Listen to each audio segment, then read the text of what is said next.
Hello everybody and welcome to episode 77 of Twitch Tales.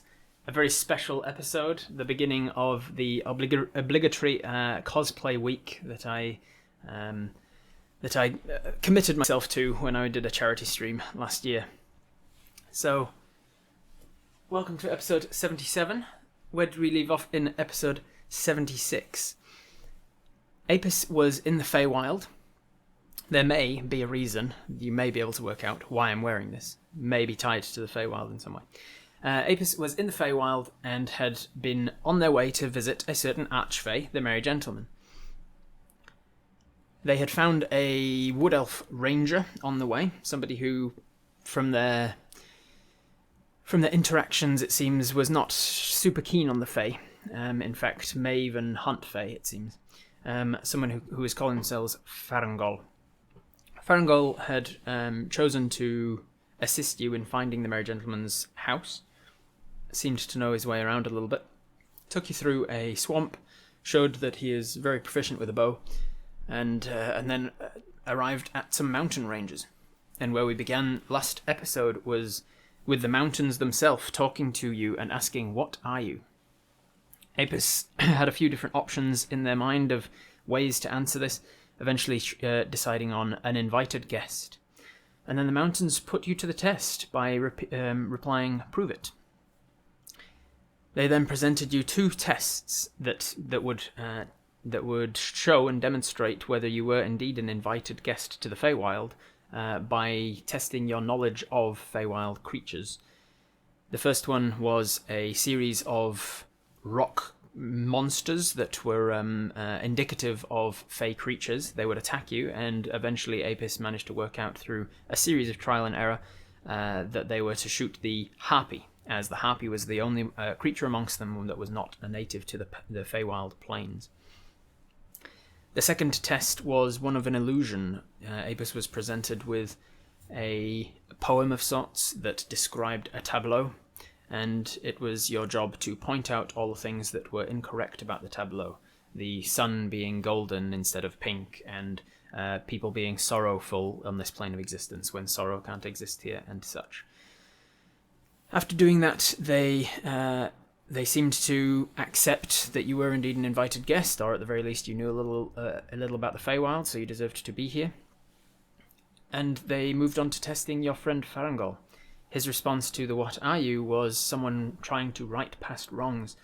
And so he was presented with another similar sort of a test where he was presented with rock monsters, only it seemed to be a ring of rock monsters watching into a fighting arena where there was a singular Fool's Gold monster.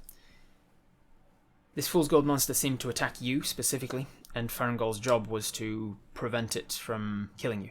That seemed to be reminiscent of some past wrong in his life, and once he acknowledged that friends are how one takes down more powerful enemies than yourself, through action economy, essentially.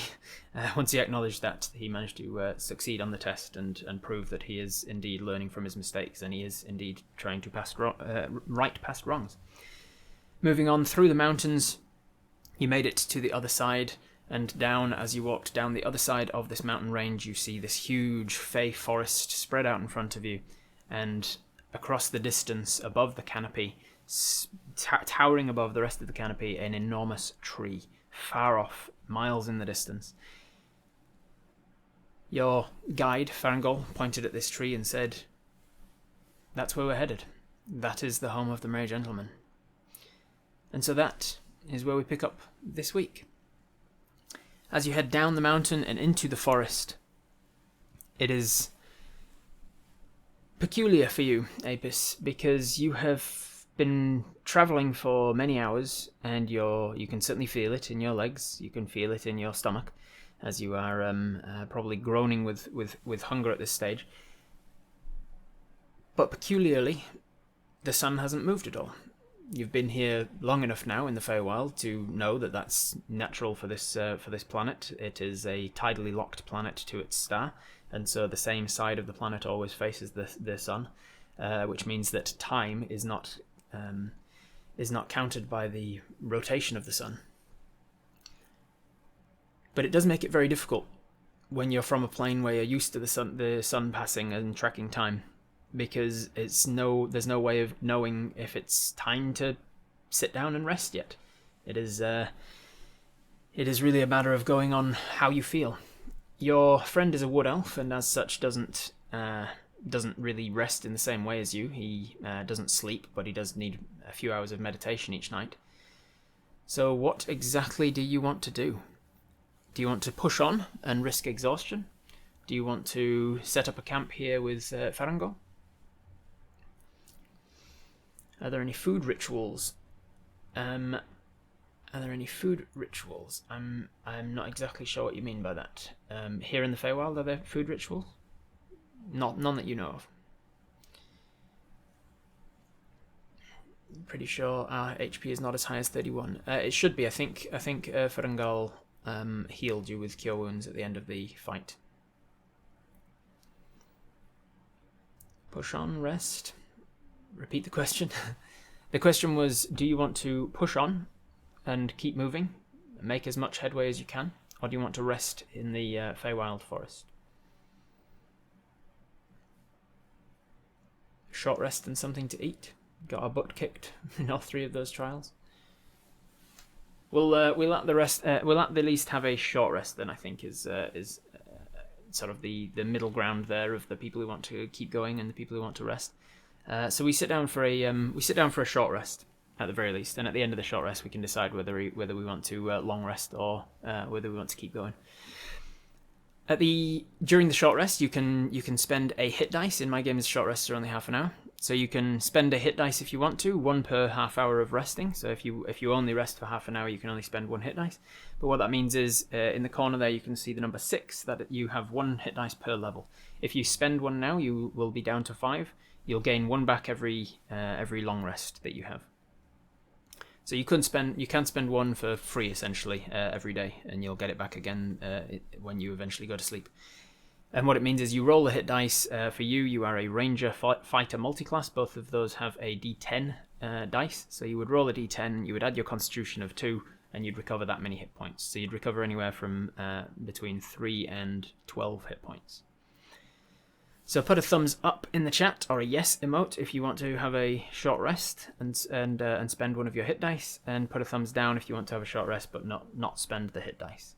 As a fighter first level, you will get your second wind back as part of your short rest, either way. Alright, people saying yes unanimously. It seems you are going to spend 1 of your hit dice. Alright, so let me turn on the dice cam by here we go.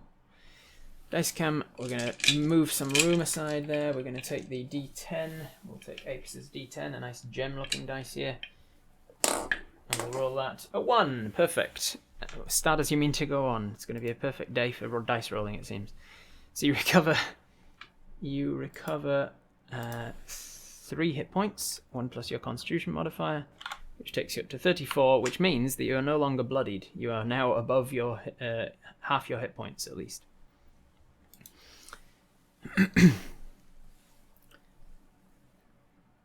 Alright, as part of your short rest, though, you also recover, I believe it's this button. Bing! Yes, you get your second wind back. If you had Action Surge, which you will get later, it's confusing, you actually got it and then de-leveled to go back in time, but you don't have Action Surge yet, but you do have Second Wind. Second Wind is something you can do right now if you want to, but you only get your Second Wind back once per short rest, essentially. Second Wind is essentially the same as a hit dice, but without spending a hit dice for it. During the short rest, can we take out our Fey book? You can indeed. Yes, you take out your Fey book and you start to read. You spend that half hour sort of sitting down and just getting your breath back, recovering some of the stamina from some of the difficulties of those trials. You have a little flick through your Fey book. There's nothing in particular that you're going to learn from it in a half hour of reading, but you're making your way through the book slowly. During the short rest, though, Farangol starts to inquire with you. Could you inform me again what it is you said you wanted from the Merry Gentleman. I feel like now that we're getting close, it's important that I know more where I stand. What exactly is the nature of your visit here and your interaction with him? Can we second wind and then short rest again? Unfortunately not, Cakelada, because that's spammy and because I specifically dropped my short rests to only a half hour. If you were to rest for an hour right now, it would still only count as one short rest. It's just a 2-hour long short. It's just a 1 hour long short rest. So you'd only get your second wind back at the end of the short rest, however long you've short rested for.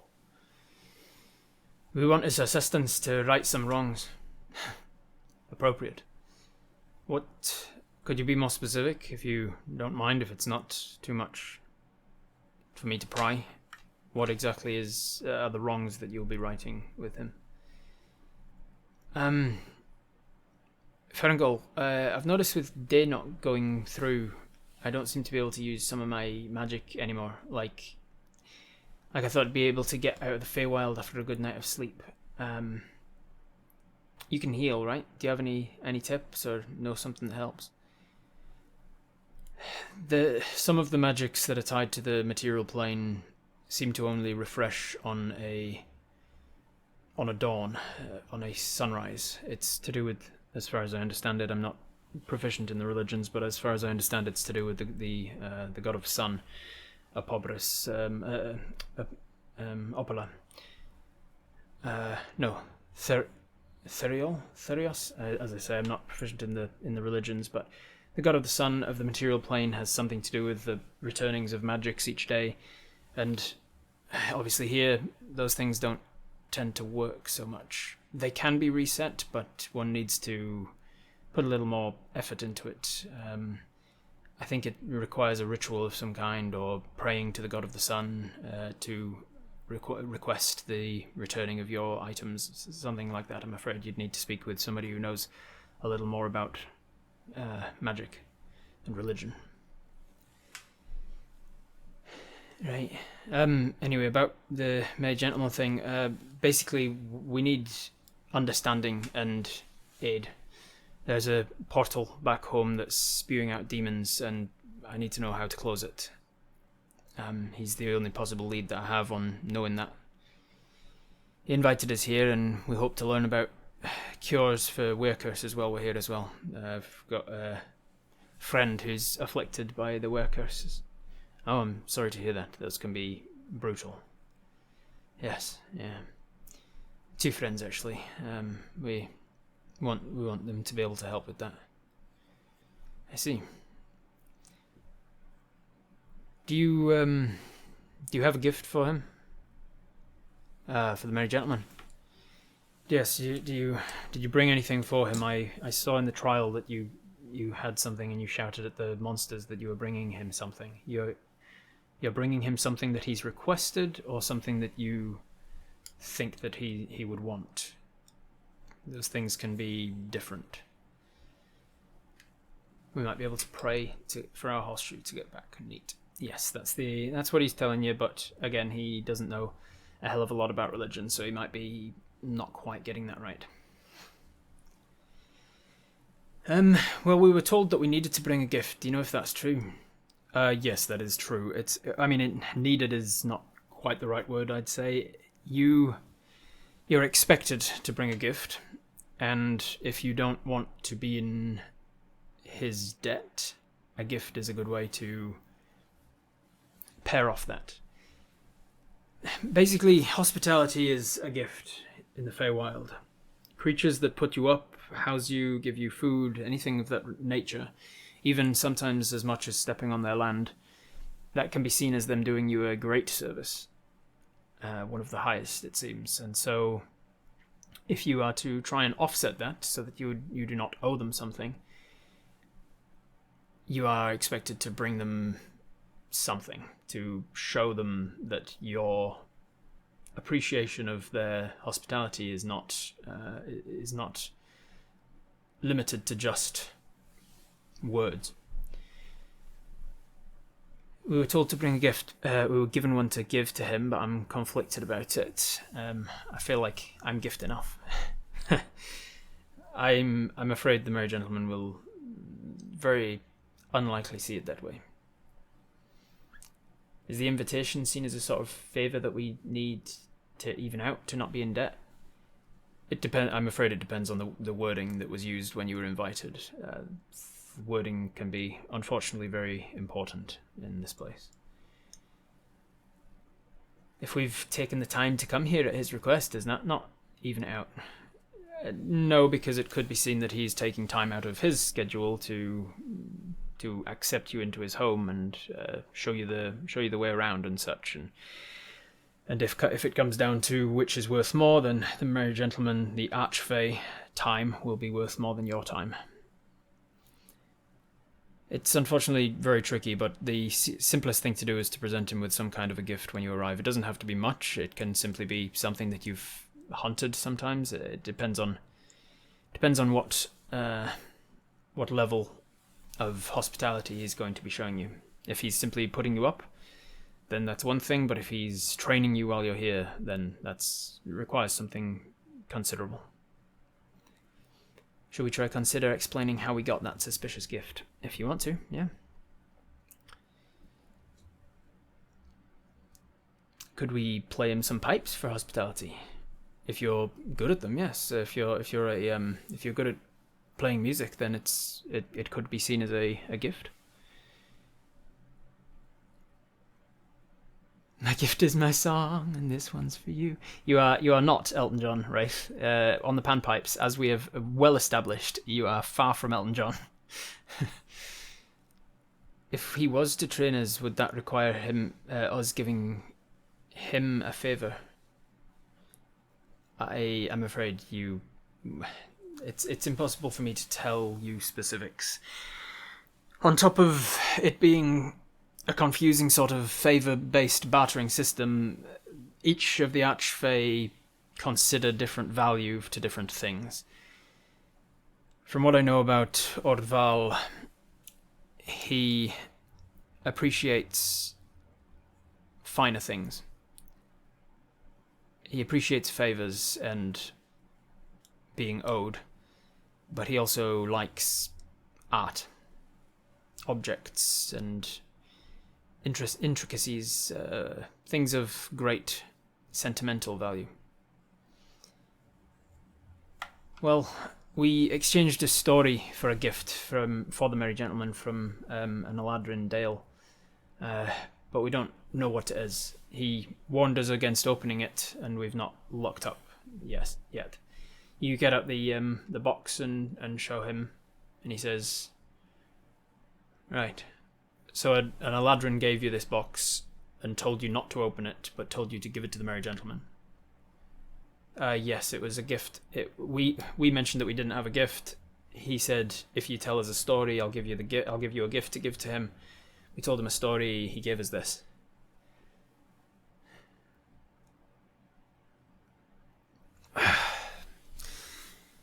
What is it? It's just that.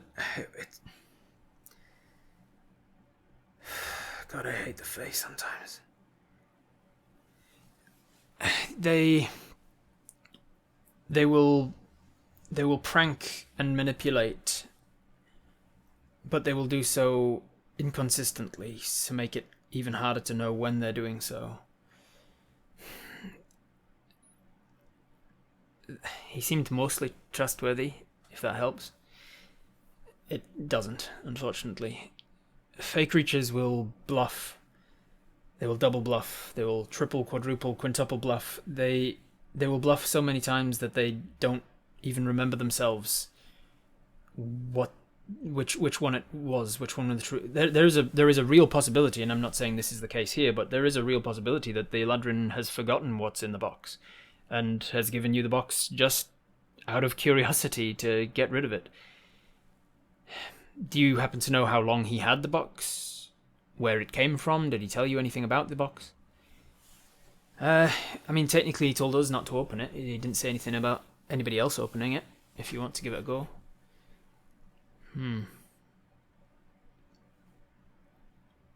It's so...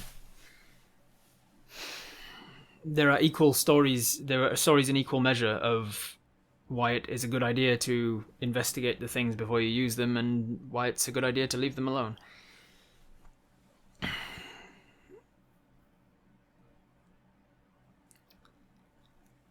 He said the box was a gift to him. We were told who made it and roughly how long he had it for. Right. It could be that there is something malicious in it. Eladrin don't tend to be malicious. And if you stayed with him...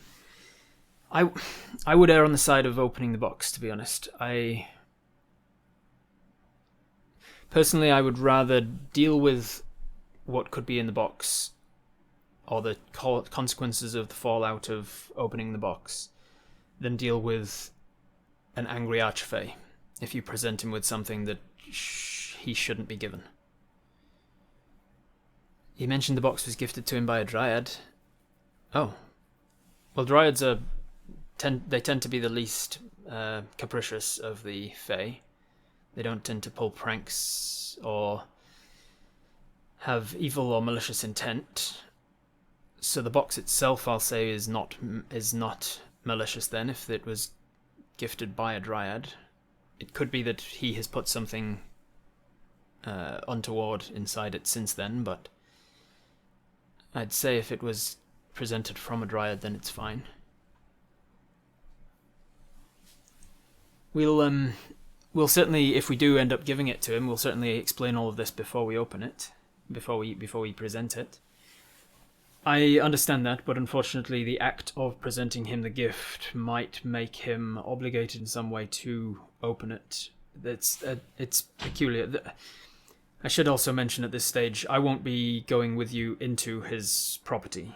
I won't even be going onto his direct land. The Merry Gentleman owes me hospitality at this stage. I won't go into why, but he owes me hospitality, and I won't be cashing that chit in at this stage.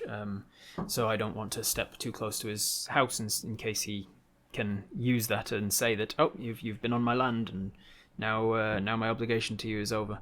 It's a small chit over him, but it's a bargaining chit that I would rather keep a hold of for now. But it's things like that, the very subtle differences that may mean that if you present the Merry Gentleman, if you take the box onto his property and hand it to him, then the deed is already done, regardless of what's inside it or what precautions he then takes. So it may be too late by the time you talk to him. It's up to you, of course, but I think I would suggest that we prepare ourselves for what could be in it, and then we open the box. Right. So we would have to word it just right. Maybe make it a story or a puzzle, a contest to see how long he can not open it for. That's a possibility. We could try our bone dice to divine the gift. Might have been long enough. Yeah, that's a good point, Kelso. We do have bone dice for anyone who is slightly newer to the story. Down in the very bottom corner there, you can see we have dice. The dice are divinatory in nature. You can ask them a yes/no question. You can ask them a yes/no question, and the dice will give you an answer. If you ask the dice more than one question per day, though, there is a chance that the dice give you a randomized answer.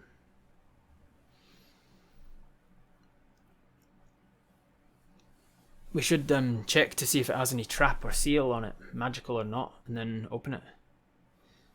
I would suggest that's a good idea. I don't mind looking over it. I know a little about fey traps and magic. Do you hand over the box to Farangol for him to do a little once-over on the box? Considering you seem to have a bit of trouble with most of the Archfey, I'd have been a little bit surprised if you did want to come see him with me.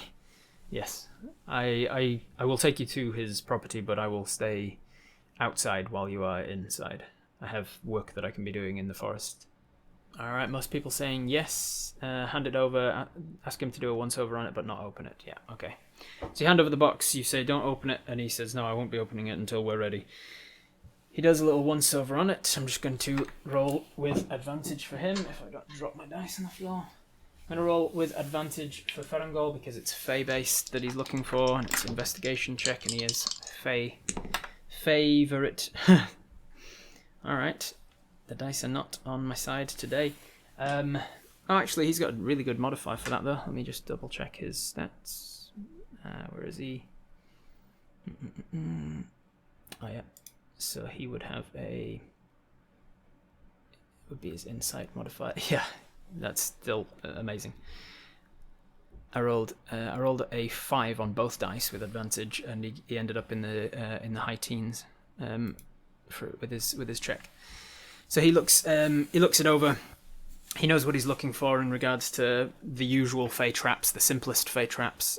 He eventually hands it back to you and says, there are definitely enchantments on it, but they are of the abjuration nature. It seems like they are protecting whatever's inside it. They are doing something to the contents of the box. It looks to me like it's a similar enchantment to, I'm not sure if you're aware, there's a relatively common enchantment called a bag of colding that will keep the contents of the bag preserved. It's good for hunters like yourself and me to keep animal parts fresh for longer when you're out on the hunt.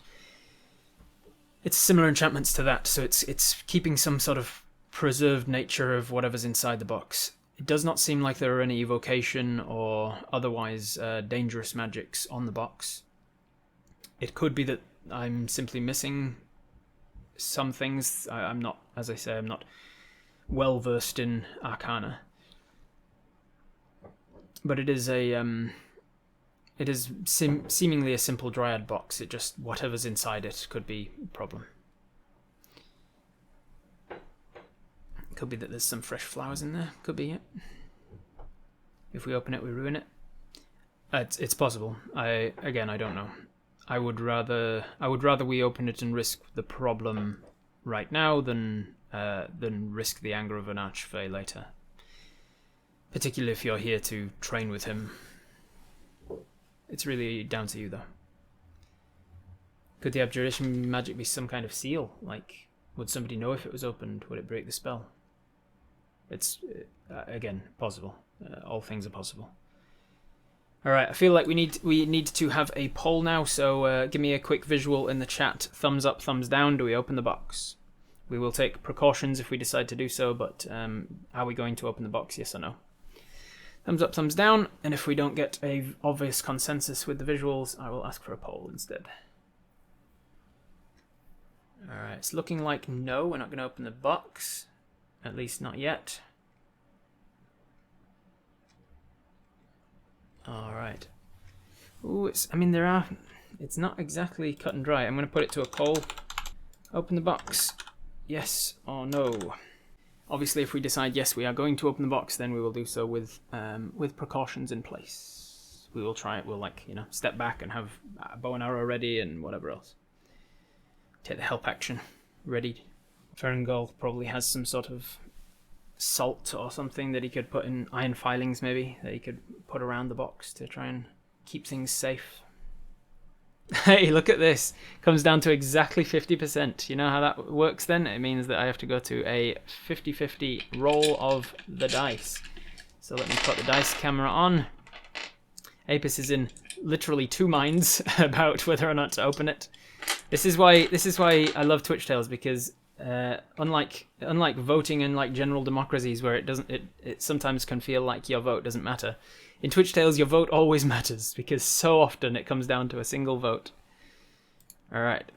So, if we go with odds, we do not open the box, and evens, we do open the box.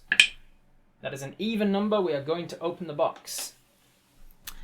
Apis is in two minds about it, but we decide we're going to open the box. And you think about the arguments Farangol has made, and you say, how close are we to the Merry Gentleman's abode?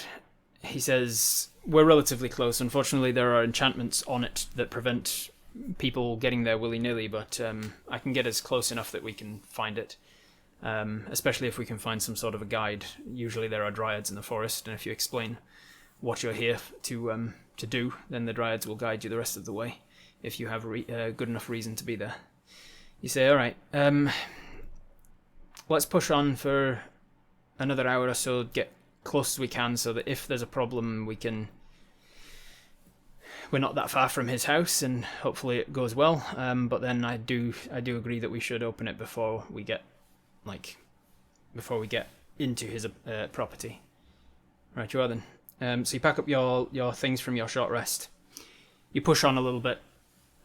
You walk for another hour or two. You're starting to get to the point where you're approaching exhaustion level, but I'm not going to make you roll for it yet because you got a very good modifier for your Constitution saves.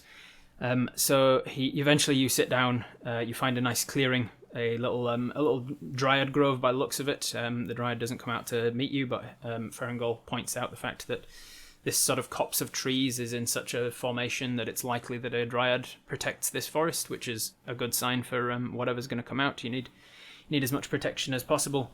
He asks you to put a box in the centre of this little clearing, and then he takes out some iron filings from a pouch and he starts to sprinkle them in a circle around the box, and it just explains that fey creatures have an aversion to iron, and so if there is something in there that has a problem with us, then it's just an extra small layer of protection against you. Alright, seems like most of chat want Farangol to open it. Put a thumbs up, thumbs down. Bloody wig. Put a thumbs up, thumbs down in the chat. Do you want Farangol to open it? Thumbs up for yes, and thumbs down for no, you should be the one to open it. Can we borrow some of those filings for future use? I'm running a little bit low at the moment. Alright, some people saying no because maybe then by the rules of the weird Fey stuff it could be considered his present, but most people saying yes, let him do the opening. So you take a step back, you allow him to open it, and open it he does. TPK, sorry guys, thanks for playing. It's been wonderful. That's the end of this campaign. You don't even see what killed you. It's that quick. All right. As he opens it, you take a good 30 feet step back. You step 31 feet away, just being that most of the radiuses of area of effect things in D&D are 30 feet. You step 31 feet away and you knock an arrow and you're ready and waiting for whatever could be. And then he takes an arrow tip and he touches it to the box and he flicks it open.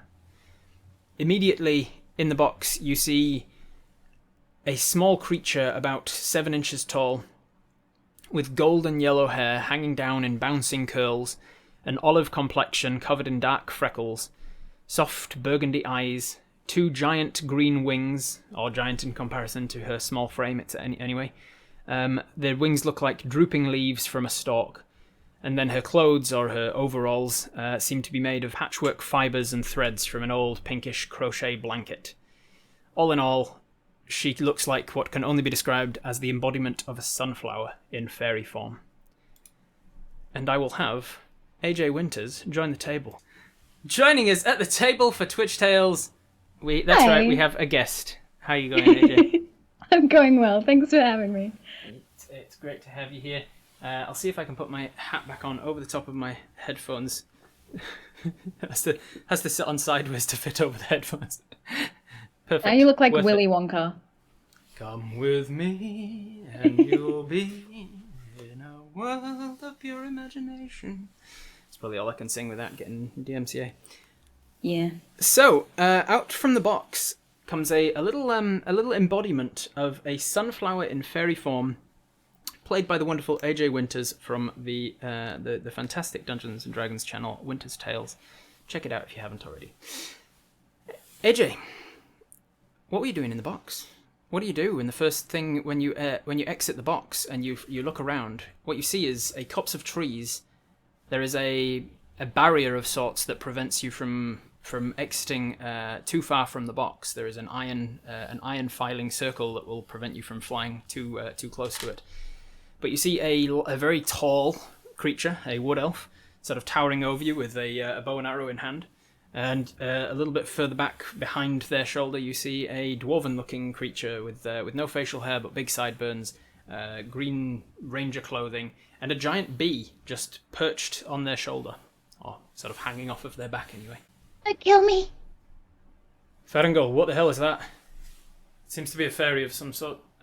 Pixie? Fairy? Sorry. It speaks to you in Sylvan and says, Pixie? Fairy? Brownie? Sprite? Fairy. Fairy. Seems to be a fairy. we shouldn't be in too much trouble. Fairies are tricky, but not ultimately that dangerous to us. What's your name? Well, people just call me Fairy most of the time. But you could call me Picnic. Picnic. All right. It's a pleasure to meet you, Picnic. We're not going to kill you. Could I ask what you were doing in the box? I got trapped in it. You just fell into it and got trapped? What? No, an Eladrin put me in here. Oh. Who trapped you in it? Did you see what he looked like? Yeah. He, you met him. He's the one that gave you the box. Oh, okay. You're able to hear me? Yeah. Right. You couldn't hear me, though.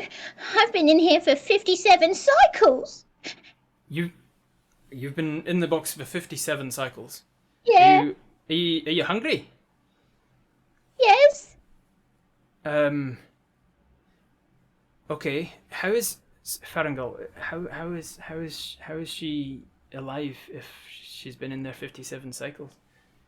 It seems like the preserving nature that I was talking about might have been keeping her alive. Should we offer some rations? Yes or no? Thumbs up, thumbs down if you want to offer this hungry Fae some rations. As you know, gifts and offerings and things do have currency and weight and power in the Feywild, especially hospitality and such. Are you hurt? No, not really. Well, I was trying to scream. I was trying to scream to see if you could hear me, but you couldn't hear me, and then I lost my voice for 3 days. But now I can talk again. That's quite a lot of screaming. If we give you some food, will you give us information? Fair trade. What kind of information? What kind of information did you want, whoever it was that said that in the chat? Maybe some water as well? Yeah. Almost unanimously, fancy, people want to give you food. So they will start to get some rations out of their bag. It's just now a matter of debating whether they want something in return for it or a favour, perhaps. Make it ours to potentially get back in the box for a short while. Smart. Do you know why you'd want... Do you have any idea why the Dayl would want to put you in a box? Or why they would want to give you to the Merry Gentleman? Sometimes people find me annoying. Oh, I understand that. Thinking back to Apus's panpipes, I can appreciate that. Speaking of panpipes, Apus, as you're thinking of your panpipes and how some people find it annoying, you look down and see that there are a number of different sized and shaped panpipes on Picnic's hip. Hanging from their possessions, along with what else? What else is on your person that they can see? I also have a tiny little rapier that is basically the size of a toothpick, and I have a big pouch that looks like it's got a few things in it. Cute.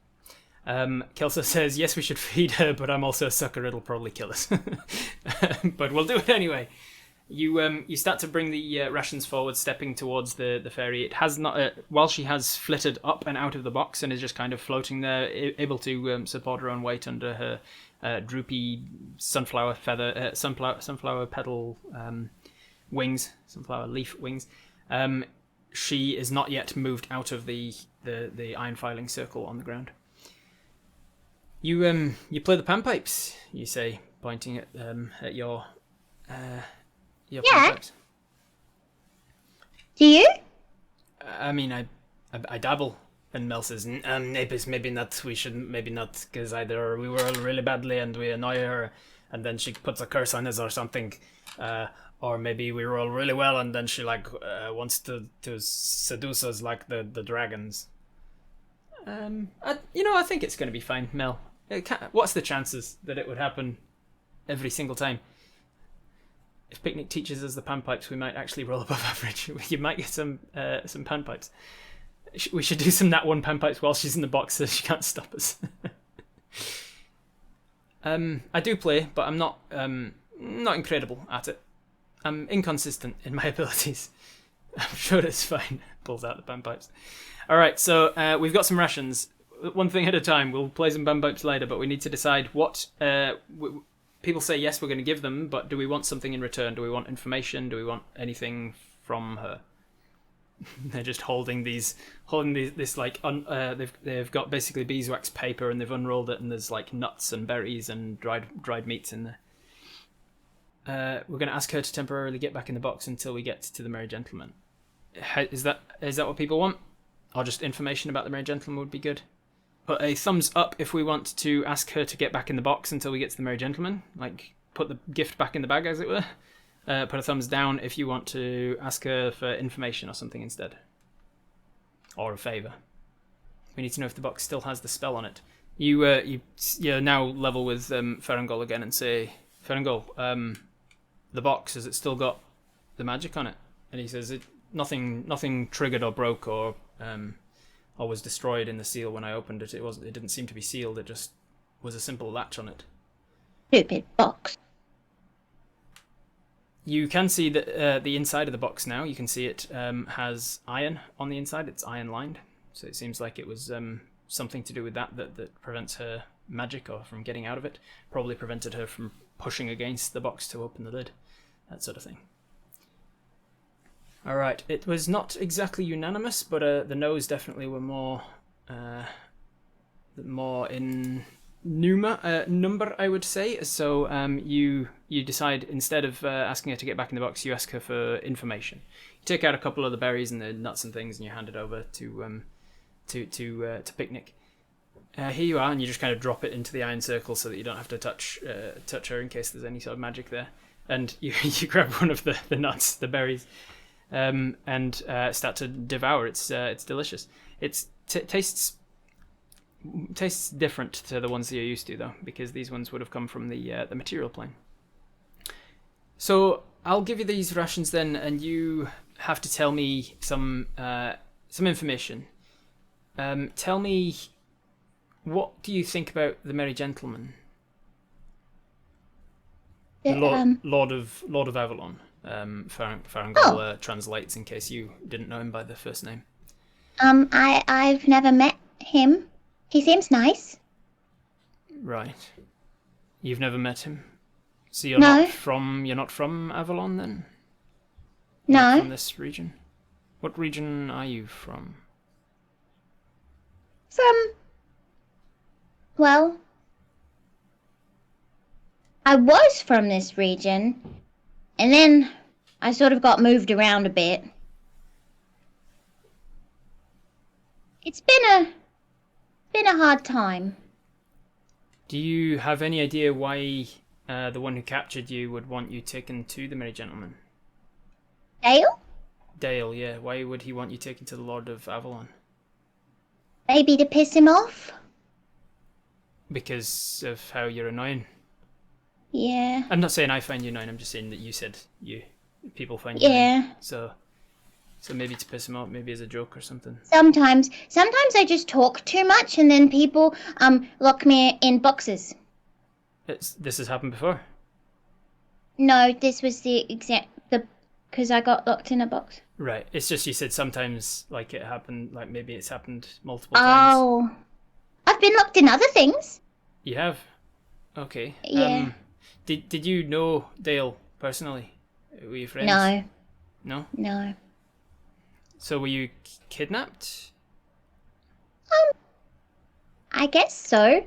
He trades in ill-gotten goods, you know, and I think I was just in the wrong place at the wrong time, and then he snapped me up in a box, and I guess he was just waiting for a buyer. Oh, so he was going to sell you? Were you going to be like a slave? Maybe. Don't know. What? I see. It's not uncommon. Farangol says to you, Apis. It's not uncommon for Eladrin to get involved in trade. they have a more personal appearance to the material planers, and so they're a little more personable. People can relate to them, particularly elves. So they tend to get into sort of forward-facing jobs like that. Are you sick or hurt in any way? No, but I was in a box for a very long time. Luckily, the box has enchantments on it, so I didn't need to pee or eat or sleep because, don't really do that. So I was just in a box for a very, very, very, very, very long time just by myself. And then luckily I had my panpipes because then I could, play myself music so that it wasn't as scary. But, yeah. Sorry, I'm talking too much again, aren't I? Dayl has just pointed out that Rob has finally managed to kidnap AJ. just made it into a character in a box. Yes. If we free you, can you help us become better at playing the panpipes? Like, that could be a fair trade. You Yeah. could travel with us and. Sure. Were you? Sorry, the specifics. How did you get into the box? Were you forced into the box? Did you fall into it? Were you tricked into it? Did he command you to get into it?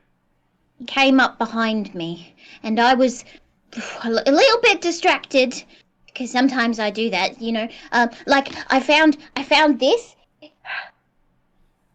That is very pretty. She pulls out a sunflower that's like basically the same size as her head, and she just like holds it up. And there's a very uncanny resemblance between the golden sort of wavy curls that make almost petals around her framed face and and the sunflower. That's it's very beautiful. It does look like you.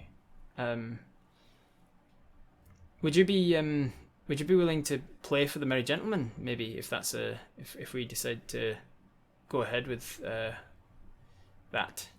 Sure, we could do that. Okay. Look, I'll be honest, Farangol, it doesn't really sit right with me to gift someone a sentient being like this. It feels too much like slavery, And when you told me the other day about archfey and slaves, and yes, it doesn't seem right that.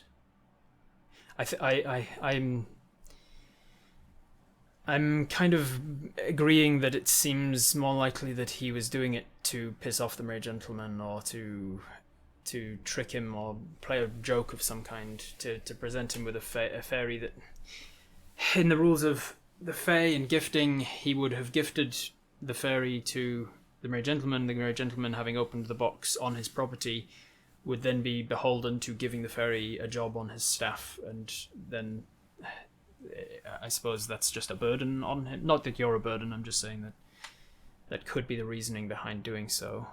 I don't believe it would have been to do with slavery per se. You say you don't know the Merry Gentleman? No. So you don't know why he would want to work with you. He does have other very annoying fairies on staff for him. He's sent them to me a few times. So do we need a gift again, or is the box going to be enough?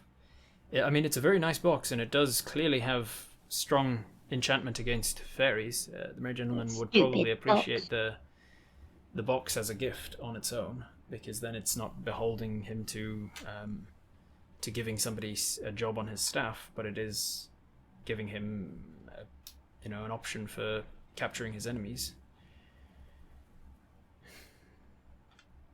Let's get out of panpipes and start playing. Alright, so Daryl either had a dryad capture her, or he lied to us. Yes, one of the two, it seems. Thumbs up if you want to start playing the panpipes, and thumbs down if you do not. Insight check on why he would give us to the Merry Gentleman. You can't insight on Dayl right now, because it would be after the fact, and it's been several hours. It's been like a good cycle or two.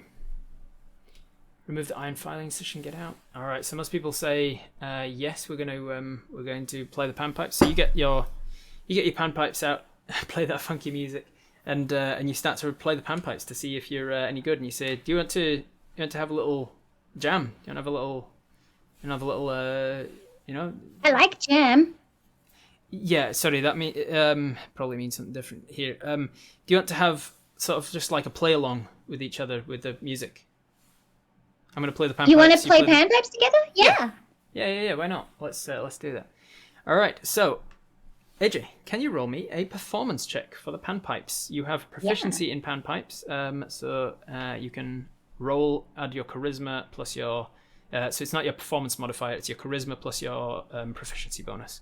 And if you have expertise in it, then it's your proficiency bonus twice. I will meanwhile get the old dice cam up.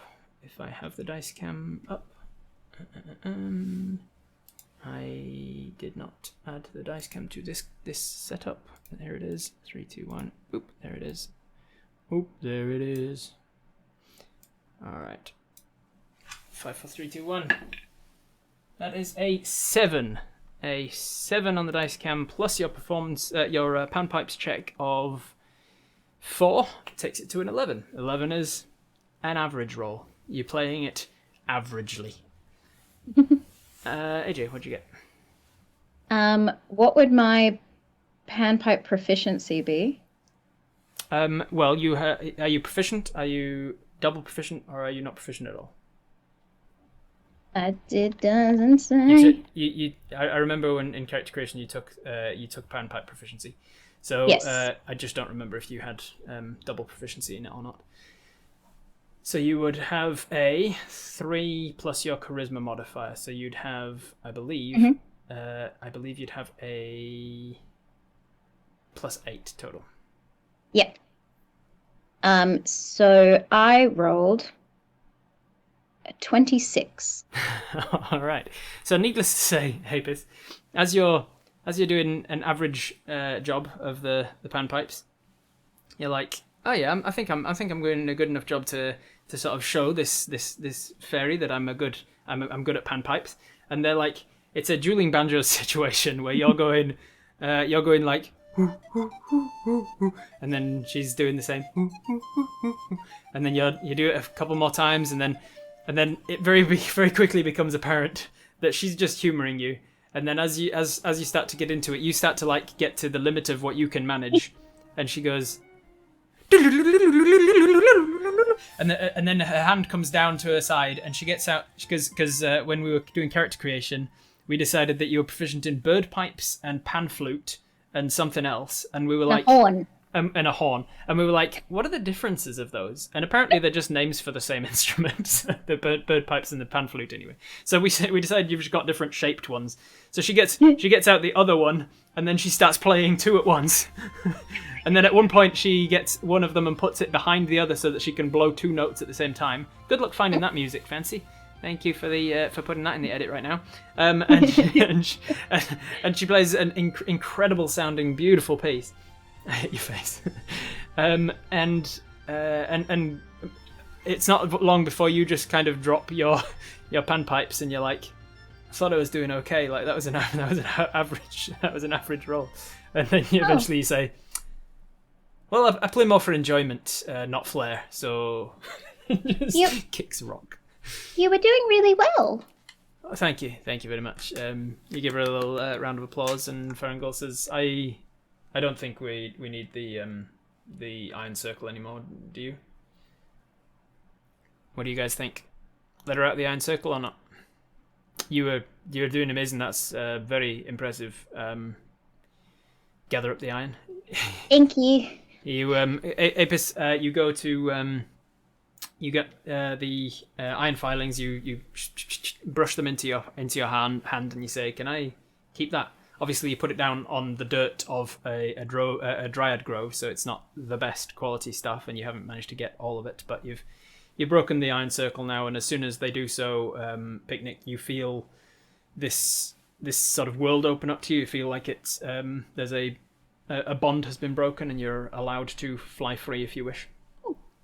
But you as a fairy have also acknowledged there's like this connection immediately opens up, this intangible feeling to this creature that's just broken this iron circle, because as a fairy creature you're all about reciprocating deeds and favours, and they have just let you out of the circle, which means that you are in some way beholden to them, until at least you manage to give them something of equal value, I suppose.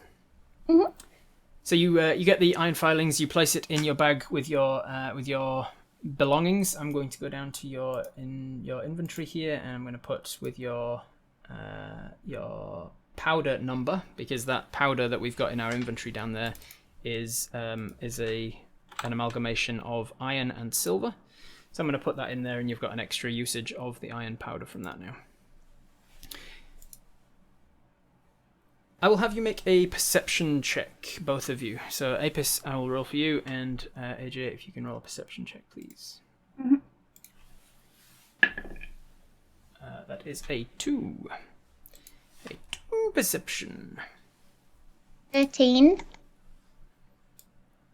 With a 13, you notice something that Apis does not. I mean, actually, perception, you are in a forest, so you still have a very good bonus for that. 2 plus 3, and then you have forest bonus I'll allow, because fairy forest. So that's another... that. So you, that 2 becomes a 9, I think? 3, 6, no, a 10. So 2 becomes a 10. Not bad, Apis. So a 10 and a 13. Is Farangol being sus? No, he isn't. He's stepped back and just kind of watching all of this play out. He's put his bow back over his shoulder. What you both notice is that there are an extra pair of eyes watching you through this interaction as you are let loose from your iron circle. You notice that there are some eyes in a face in the tree, easy to miss at first, but one of the trees around has this sort of knotted, gnarled piece of wood that kind of resembles a face, and since you have been playing so well, it seems to have attracted the attention of the Dryad of this grove, and the Dryad is sort of like pushed her face to the tree and is watching you. Hi. Hello, she speaks to you all in Sylvan. You play very well. Oh, thank you. Well, thank you. I practice, but it's mostly her. I'm still learning. Yes. You didn't really thank people in the Feywild. Oh crap. Yes. I'm appreciative of your compliment, but it wasn't me. It was not. I will retract my thanks because it wasn't directed at me. They were the ones who. Ah, crap. Facepalm. Hey, Dryad. I'm still practicing. I'll get better. That's quite all right. I'm happy for the music. Could I inquire as to where you're going? It's unusual to see material folk this deep into Avalon. Are you guiding them somewhere, little one? Me? Oh no, they were invited. We're here to visit the Lord. You're visiting Lord Avalon? Lord of Avalon? Yes, we were invited. I see. I mean, I could be their guide. Do you want me to be your guide? I've never been, so I don't think I'd be a very good guide. I don't think you would be a very good guide, no. Could I... I'm sorry, I can't just take people who give me their word that they are going. Is there some sort of infight you have? Is there some way you can prove to me that you are who you say you are, and where you say you're going? Anything at all? Farangol says, I'm not actually invited myself. I have open invitation to enjoy Ordval's hospitality one day. But this is Archer and Picnic, and I'm Farangol. And you say, I was visited by Trinket and forgot her name, another fairy. They came to invite me and they gave me this. And you hold out your hand and you call for Tom Tom. Tom Tom. And then a little blue beetle pops out. Picnic, you recognize this immediately. They're relatively common here. They're not like abundant, but you can find them if you look for them. It's a little beetle called a wayfinder beetle, and they have inherent tie-ins to the force magic, the building block magic of the worlds, and so they can tap into sort of like the ley lines of where the force magic is strong, and therefore where the portals to other planes of existence open. They're usually used and trained to point the direction to the nearest portals. He comes out from Apis' bracer and just kind of sits in the palm of the hand, and the Dryad says, "Ah, excellent. Yes, I'm willing to take you at your word. That makes sense. The Lord gives those out to the folk that he wants to approach. If you are feeling up to the journey, I can take you there now. Otherwise, you're welcome to rest here. I know that for people of your persuasion, it can be a little uncomfortable to have the light so bright at most times of the cycle. The Lord visited me in my dreams several times, asked that I come to the Feywild to see him. That's when I got this. Long rest? Are we going to long rest? Yes or no? Thumbs up, thumbs down. Would you like some more music for letting us rest here? Music is always welcome, yes.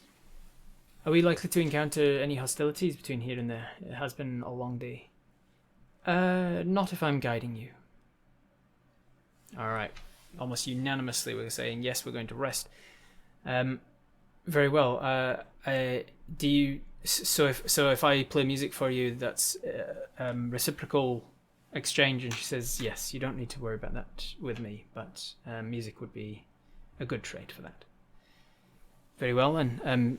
I am grateful for your offer of hospitality. Trying to very carefully not thank her. I'm going to turn the dice cam back on then, and we're going to roll panpipes as you are setting up your camp. You play a little music, play a little funky music, white boy, and we're going to see. Y'all see what that number is? Is that a 1? Is that clear enough? Is that clear enough, everybody? That oh boy, Apis is here to witness the panpipes abilities. This. I rolled a 23. If that helps. That certainly does help. It figures. Yeah. Mel rolls her eyes. Somehow finds a way to roll her B compound eyes. Dice switch time. All right, I'll switch out that one for the gems, the sparkly green gemstone one. You play the panpipes as terribly as you can play them. You can only play well for earworms, apparently. Yes, you get a 5 total on your performance check as you are just butchering this song, and you're partly distracted from your own music by just how well Picnic is playing, just like flitting around the grove. Like it seems like the ups and downs of the notes that she's hitting, she's like punctuating that by flying up and down. How else does it look when you're performing? Do you sort of get lost in the music, or? Yeah, I think Picnic is very much just not very smart. So occasionally will fly and close her eyes whilst playing the songs. So the only times when the music just stops is when Picnic just runs into a tree and then continues on playing. We just stop and listen to Picnic at this point. We're ruining the vibe. yeah. We realize we're just ruining the vibe, so we just leave Picnic to do the music, and we unroll our blanket, just kind of dejected at our terrible luck with panpipes. I can't believe it's another one. We did not offer good music. I'll say that you with a decent-ish insight, you've got a +2 to insight. You managed to get from the Dryad that they are polite enough to have not balked at your terrible music, but they are they are showing a very subtle relief when you decide to put them away and get your bedroll out instead. We did put the box back in our bag. Yes, we'll say that you at this point walk over to the box, you close it up, and you put it back in the bag as well. So you've got an empty box to use as a gift if necessary for the merry gentleman. It is a little difficult at first to get to sleep, but it's not long before, after you've sort of tucked into your bedroll, the Dryad says, I think this might help a little.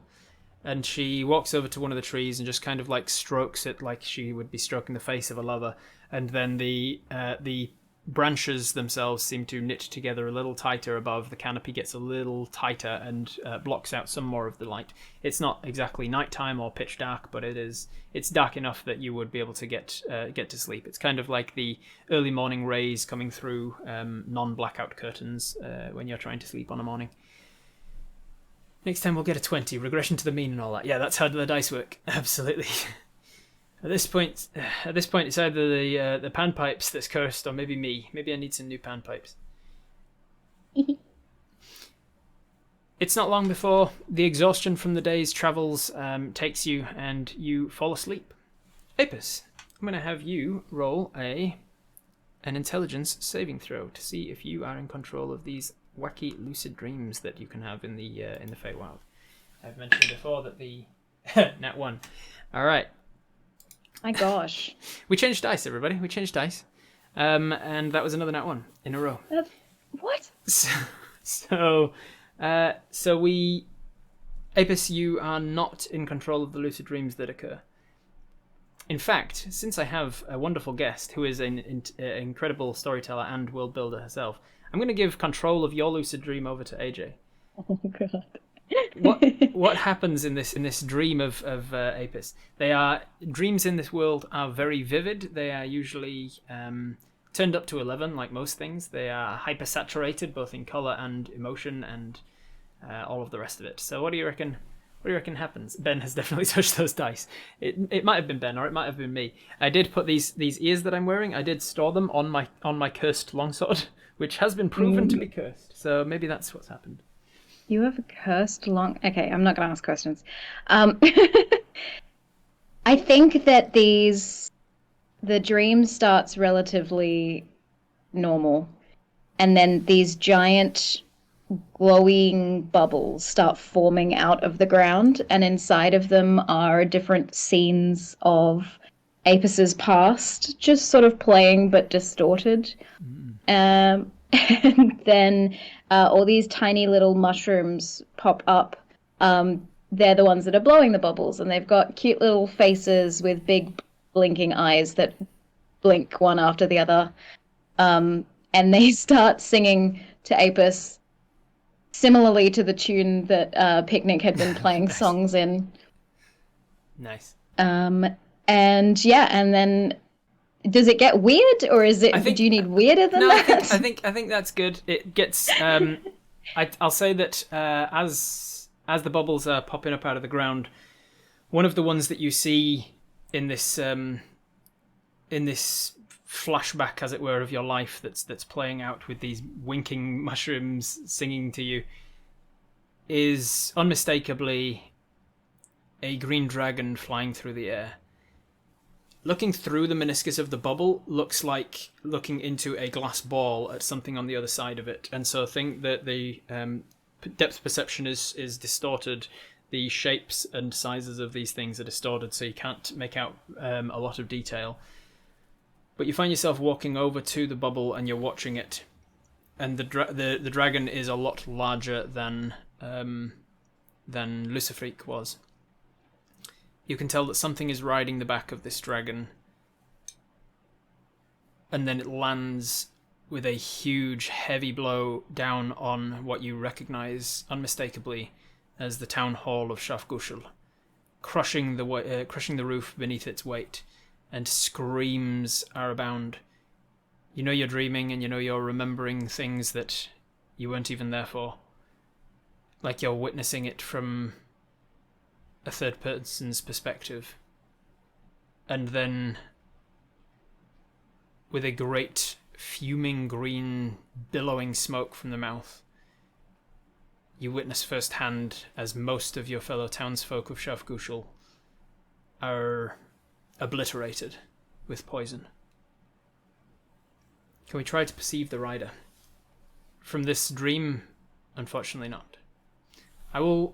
You know what? I will give you one chance to roll, but I will tell you now, anything less than a 20, you will not get it. 20 it is. With a 20. What a perfect time for it. With a 20, you try desperately to see the rider, and you can tell that it is a woman. You can tell that she has long, sort of wavy hair, and she's wearing green. She's wearing green that is not dissimilar in any way to that of the Merry Gentleman's green suit. It seems to be a suit made of plant material. You can't tell the features. You can't get close enough to the bubble. You're sort of almost pressing your face against it. But you can definitely tell that it is a woman wearing a plant suit. And with a 20, you can also tell that she has rope around her hands that may be reins on the dragon. You try and get closer, and then your nose touches the bubble, and pop! The image disappears. It disappears with the screams of everybody in Shafgushal at once, and the screams are terrifying enough to wake you from your dream. You wake with a start. What would Picnic be doing in this time that Apis is sleeping? I think a Picnic is uncomfortably close to Apis right now. Like as they wake, just like right there in their face, watching you sleep, enjoying this phenomenon of somebody needing to be unconscious for several hours. Hi.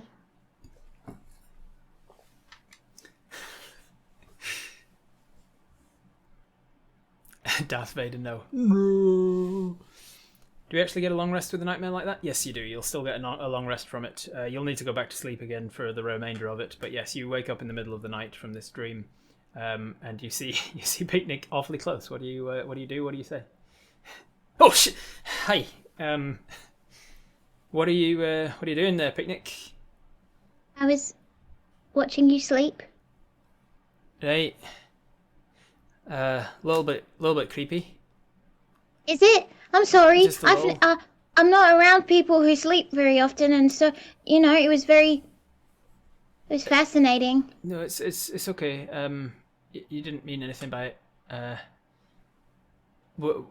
Penny, for your thoughts? Do you think of were you getting anything out of watching me sleep? Did you know you twitch? Do I? Twitch.tv/RobertHalleyGM. Yeah. Right. Well, it's just that in my culture, watching people sleep is a little bit creepy. It's just in general not appreciated. What do you make of dreams? Do you dream when you rest? No. Okay. Am I meant to? No. If you don't sleep like the people from my place, then you probably don't dream either. But they're sort of like living out things that you're not living. They're like, it's hard to explain. They're visions of things, not necessarily real things or true things, but sometimes they are. Sometimes You have vision? Yeah, but sometimes it's just the brain making things up. Sorry to startle you. Don't worry. I'll try and get back to sleep. Like stories? Yeah, like stories. Like your brain is telling you stories, I suppose. Whoa. I was just surprised to see you that close when we woke up. Sorry. Give her a penny. All right, yes, I will give her a penny, and because you don't have any copper pieces on you, it will have to be a silver piece. You give her a whole silver. Apis reaches out a silver coin to you, and as you go to take the coin, it burns your hand, and Apis, as she drops the coin, you realise, oh yeah, silver and the Feywild, not the greatest. Not as bad as iron and the Fey, but silver also has issues with the Fey sometimes. Your fingers blister a little bit. Sorry. It might have to be a gold piece. Do I owe you a penny for your? Damn it. No. No. Okay. Give me your hands here. You reach out and you take Picnic's tiny little hands. Remember, Picnic is only 7 inches tall. Yeah, I'm really small. I mean, 7 inch. You're pretty big. Yeah, pretty like I'd say like huge. Like, Tiny. I'd say above average. You are Nah. You're probably Really small. like pretty massive. Like probably uncomfortably tall. Actually, 7 inches. Like you probably probably be more comfortable with like 5 inches tall. Probably is probably better. You 7 inches tall as you take Picnic's little hands in yours. Your hands warm up, and your fingertips glow, and you cast Cure Wounds with the last of your spell slots. We get the healing magic coming from Flown and Shale down your fingers into the hands, and the blisters are immediately recovered from your hands. Yeah. Sorry about that. I really should get back to sleep. But maybe like if you can watch me, just like if I wake up and you're that close, it can be a little. And you look across to Farangol, who's been sort of sitting cross-legged, just watching this with amusement. It seems. You pick up the silver piece. That's right, and then you head back to sleep. You still dream the remainder of the night. You get slightly more pleasant dreams for the rest of the night, though. And in the morning, you recover with a full night's rest. Your lucky horseshoe only recovers when you finish a long rest at dawn. The dawn property is what brings back the lucky horseshoe. And when you wake up, you look at your lucky horseshoe. You feel like your exhaustion is gone. You feel like you're well rested. You feel like your spell slots, as it were, have been rejuvenated. But you look at your lucky horseshoe, and it does not seem to retain the magic that it once had. So it seems like you may have to do something to try and work out how to recover or rejuvenate certain items and properties that recover every dawn when you're here in the Feywild. So it's the next day, quote unquote. What do you want to do? The Dryad is around. If you want to call for her, you can find her easily enough. Farangol has been waiting for you to wake up, being that he only sleeps for about 4 hours. When we wake, can we draw the Green Lady in our Feybook and name her as Ryder? I mean, you can try. There's nothing that says that Apis so far has been an artist, but you can certainly give it a go. You can give it a quick sketch. Let's give it a dexterity-based performance check to see if you are a good enough drawer. Also, you don't have ink, so what are you using as ink? Do you want to draw her in your book using blood? Ask Farangol for ink. Farangol is not an artist either, and has no ink. Has no reason to be writing people letters. I have a jar of mud. You have mud? I mean, that's. I have a jar of mud. I suppose we could do that. Do you want to use mud? You ask Farangol for ink, and he says no.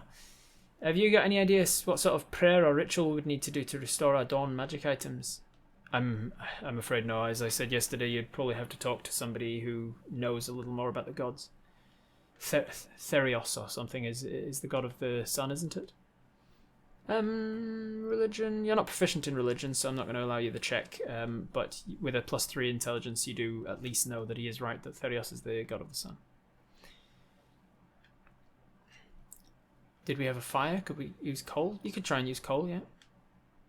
Berries stain better than mud. She's got a jar of mud. Yeah. Use the soot from the torch tip. All right. So you muck about with the with the properties of the Dryad's Grove. You find a mixture of berries, some mud, some soot, and some coal from the fire, charcoal from the fire, and you mix together a little paste of something. Of course, you got a little jar of something. Love it. Take a little jar of mud from Picnic. Thank you. Just more to include her than anything else. You just take some of the mud that she keeps offering you. Even like you're using berries, you're using soot, you're using stuff that will actually mix into like a stainable paste. She's like, mud? I've got mud. You've got mud?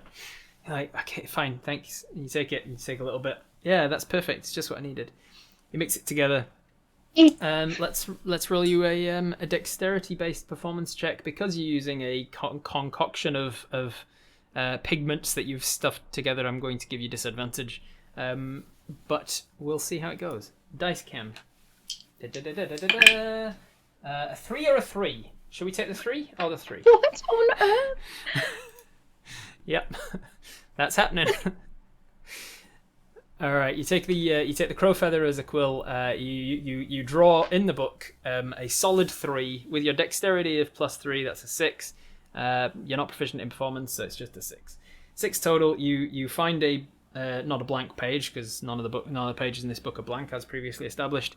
But you find a blank enough section, like a half page before the new chapter starts, and you draw as best you can the woman rider, and then at the end of it, it looks just recognizable as a stick figure person that you're drawing, and has no features that were worth actually anything. And you label it rider, and then at this point the dryad says, if you are willing to move on now, then no time like the present.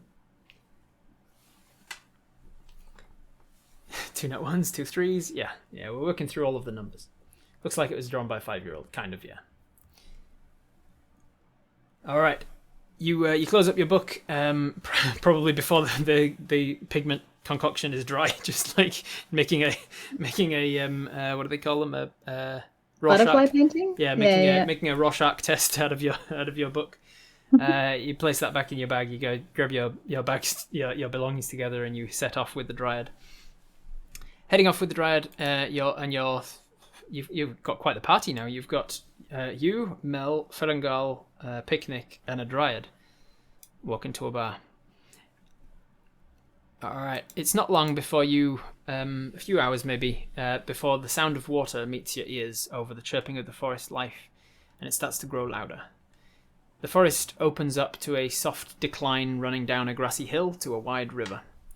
The sight is beautiful, but it looks like someone's painted a landscape with all the wrong colours. The river is lilac, the grass an aquamarine. The sun setting off to your right rising off to your right is a deep pink, and it's casting a violet hue across the sky. At the foot of the hill, by the water's edge, stands a large mansion. It's beautiful and detailed in its architecture, design, and construction. The walls are a pale light blue marble, and the pillars on the front porch seem to be carved out of mahogany. Vines grow up the walls in tasteful and well-maintained fashion. And then behind the mansion, towering way up out of the valley, a behemoth of a tree emerging from an expansive field of wondrous variety of flowers. Farangol at this point turns to you and says, "Well, this is the home of the Lord of Avalon. I'm not going to step any closer in case I accidentally cash in my chit of hospitality that he owes me. I'd much rather hold on to that for another day. If you find what you're looking for in there, Archer, I'll be around. I will stay around here for a while. I could do to talk to you guys some more. If you find out whatever it is, anything that you may think that I would find interesting for any reason, come and find me. I'll be about." It's been a pleasure. And he nods to each of you and then turns and walks back in the direction you came from. And the dryad says, "I have also achieved my duties. Tell the Lord that I brought you here and that you should find hospitality." Not thank you." And she sort of chuckles to herself and turns and leaves. And leaves the 3 of you, Mel, and Picnic. "I appreciate your hospitality and guidance," you say to the retreating dryad. Stop thanking people. Alright, what do you guys want to do? You see a mansion down the bottom of the hill. What do you want to do? Picnic, this is the first time you've seen the Lord of Avalon's mansion. No. What now? Right then, let's be off. Have a good look. All right, let's have a good look. You've seen everything that I just described of you, but if you get closer, you can perception check for creatures. Yep. You start to walk down the hill towards the mansion. Then I will pop back to a dice cam real quick. And 13. 13 plus your perception check. Plenty. What? I rolled a nat 20. Oh, nice. Just solo partying it here. Yeah, I was just like, what does Picnic see? What does Picnic see? 20 plus 3. 23, alright. So 23 and about a 21 with your perception check. You probably don't get a forest bonus here. We'll allow it. 23 and 21, we'll say then, for your perceptions between the two of you. You are specifically looking out for creatures, Apis, and so creatures you find. You find that there are a couple of fairy-like creatures, sprites, pixies, fairies, brownies. They are around the place, flitting around, particularly in the flower fields behind. Mel seems to be very interested in those flower fields. And on the porch, seemingly cleaning something. You can't tell from this distance, but they're sitting down in a rocking chair and cleaning something between their legs in a bucket of water. Is a creature that is, I think Apis has seen them before. Oh yeah, you'd know about them even if you haven't seen them. You'd know about them. They are what would be considered a faun, similar to a satyr, a humanoid creature standing on two thick furry legs. Probably, if they were to stand up, they'd probably be about 5 feet tall, so roughly a few inches taller than you. And their back legs, their main legs seem to be a goat legs, and they have curled horns on the side of his head. He's elderly, and he has streaks of grey through his hair, his goatee, and his fur, and he has deep wrinkles in his face.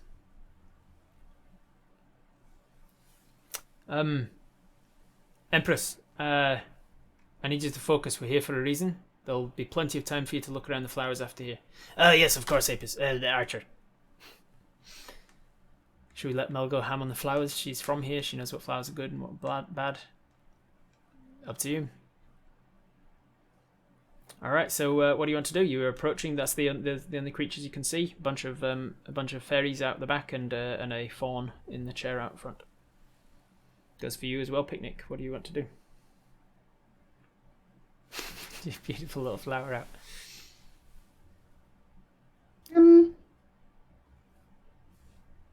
I think I'm just staying close to Apis, just sort of flying about, but keeping my eyes looking at everything. Flittering being around, curious. Eyes out, curious about everything. Yep. So Apis approaches the front door. Walk up to the satyr. Greetings. They look up from what they're doing, drop something with a splash back into the bucket, and stand up and walks forwards, clop clop, onto the front of the deck. Welcome, guests of the Lord.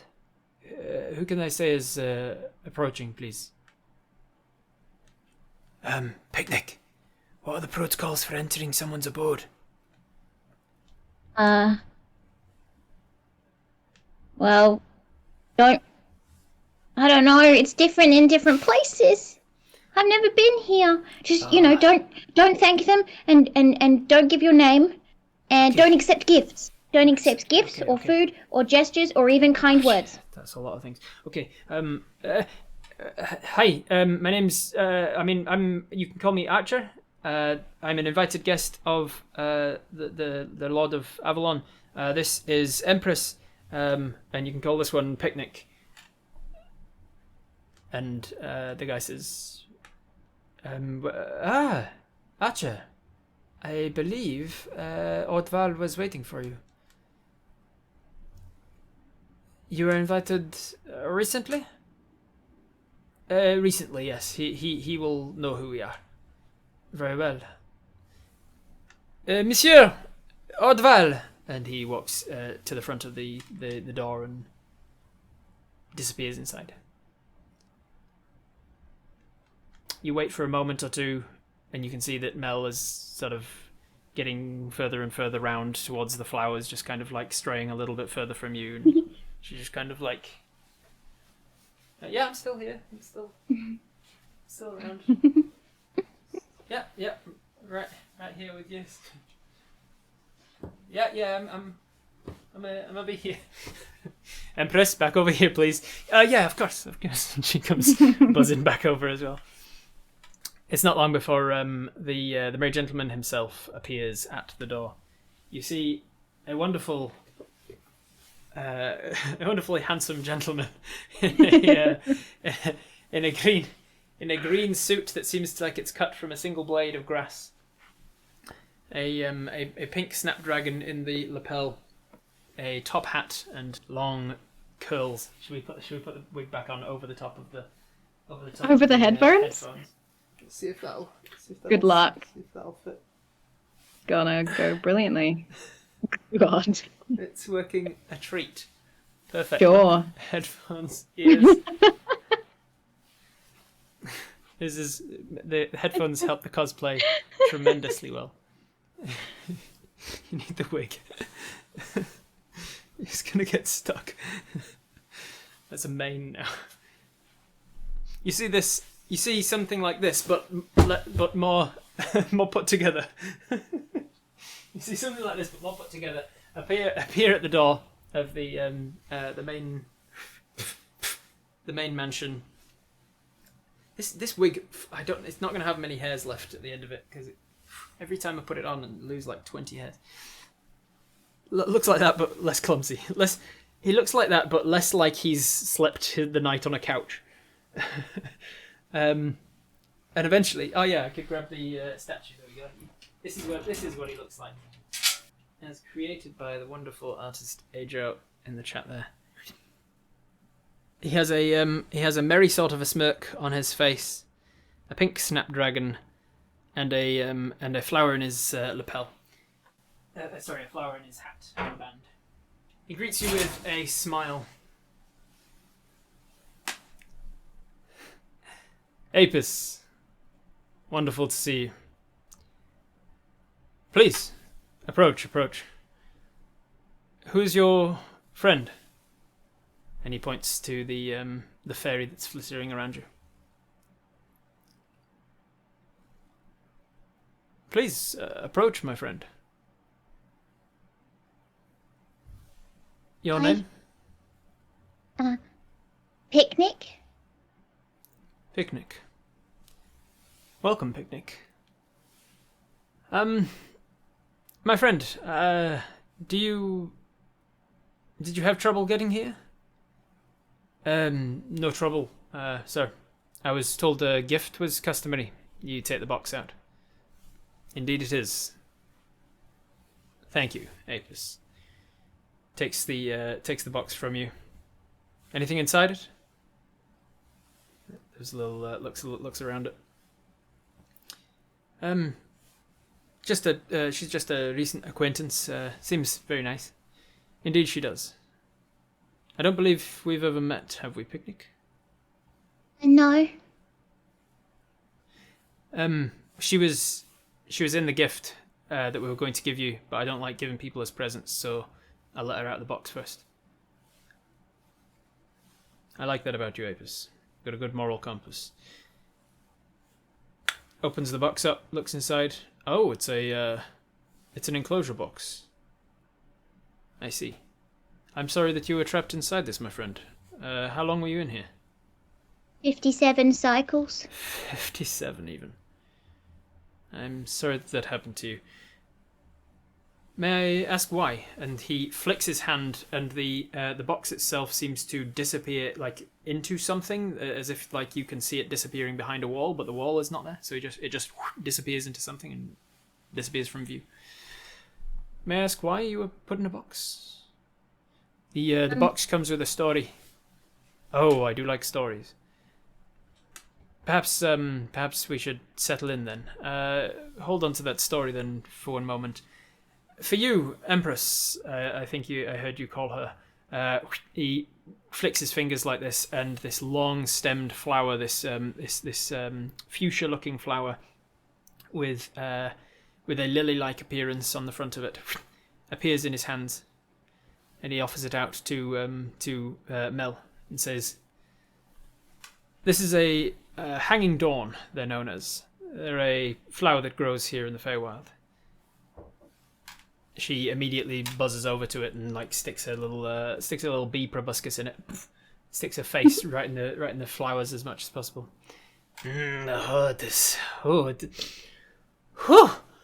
She just kind of comes back from it, and it's like she's immediately just like sniffed a line. She's like, whew, wired.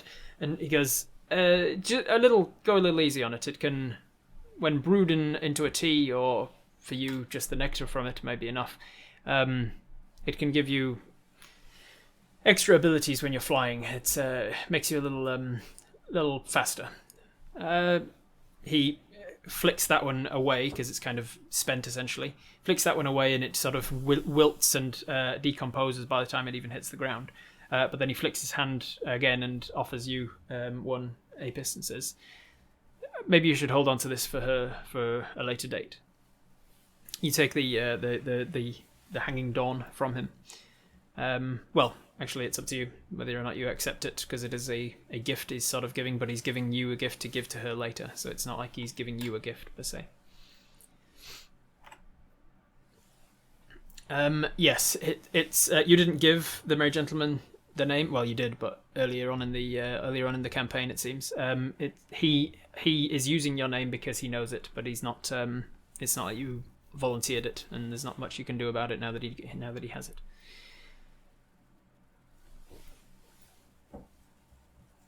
Notes that he was seemingly more impressed about how long she survived in there rather than disconcerted about it. Yeah. Time for a Fey, an Archfey maybe perceived differently. You won't hold it over me if I take this, will you? No. You're my guest here, and as such, the usual rules of gift giving don't necessarily apply. Consider my gift to you an all-encompassing gift of hospitality while you're here. There are other things that I need from you. I'm not going to hold trivial things such as this over you. Given that he has specifically said that, that is something that you can hold over an Archfey, like his word is a deal essentially. And so you take the flowers from him, and you place them in your bags, and you've got some hanging dawn for Mel at a later date. Well then, why don't we head inside and tell me this story? He turns and walks inside, and he says, "Oh, sorry, where are my manners? This is Dopnesh. He's one of my servants," and he gestures to the fawn that greeted you, and the fawn sort of, "Bonjour. It is a pleasure to have you here, Monsieur, Madame." It's a little unclear what to refer to you as. You say, "Archer is fine." Archer. Spelling of Dopnaish, Dopnaish.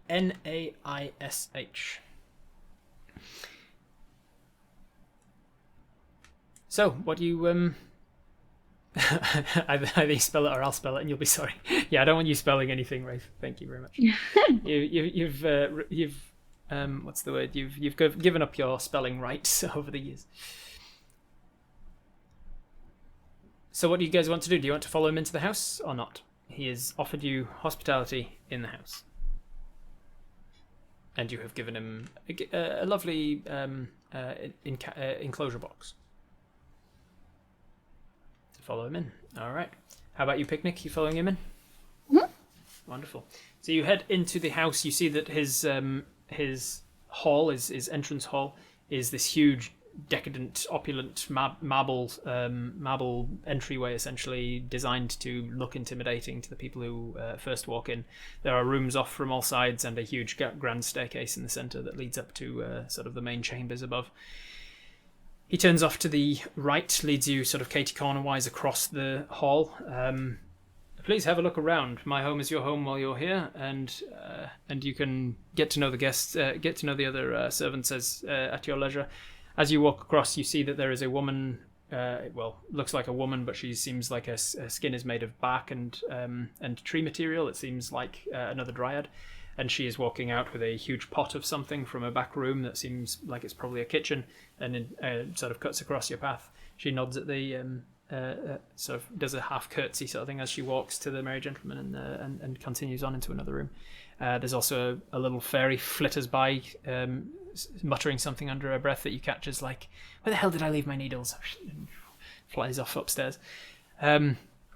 You're at your leisure. You can explore my rooms and my abode wherever you like. Only the master bedroom is off out of bounds for you. But please, for now, let's head to the drawing room and speak. Empress, stay with us.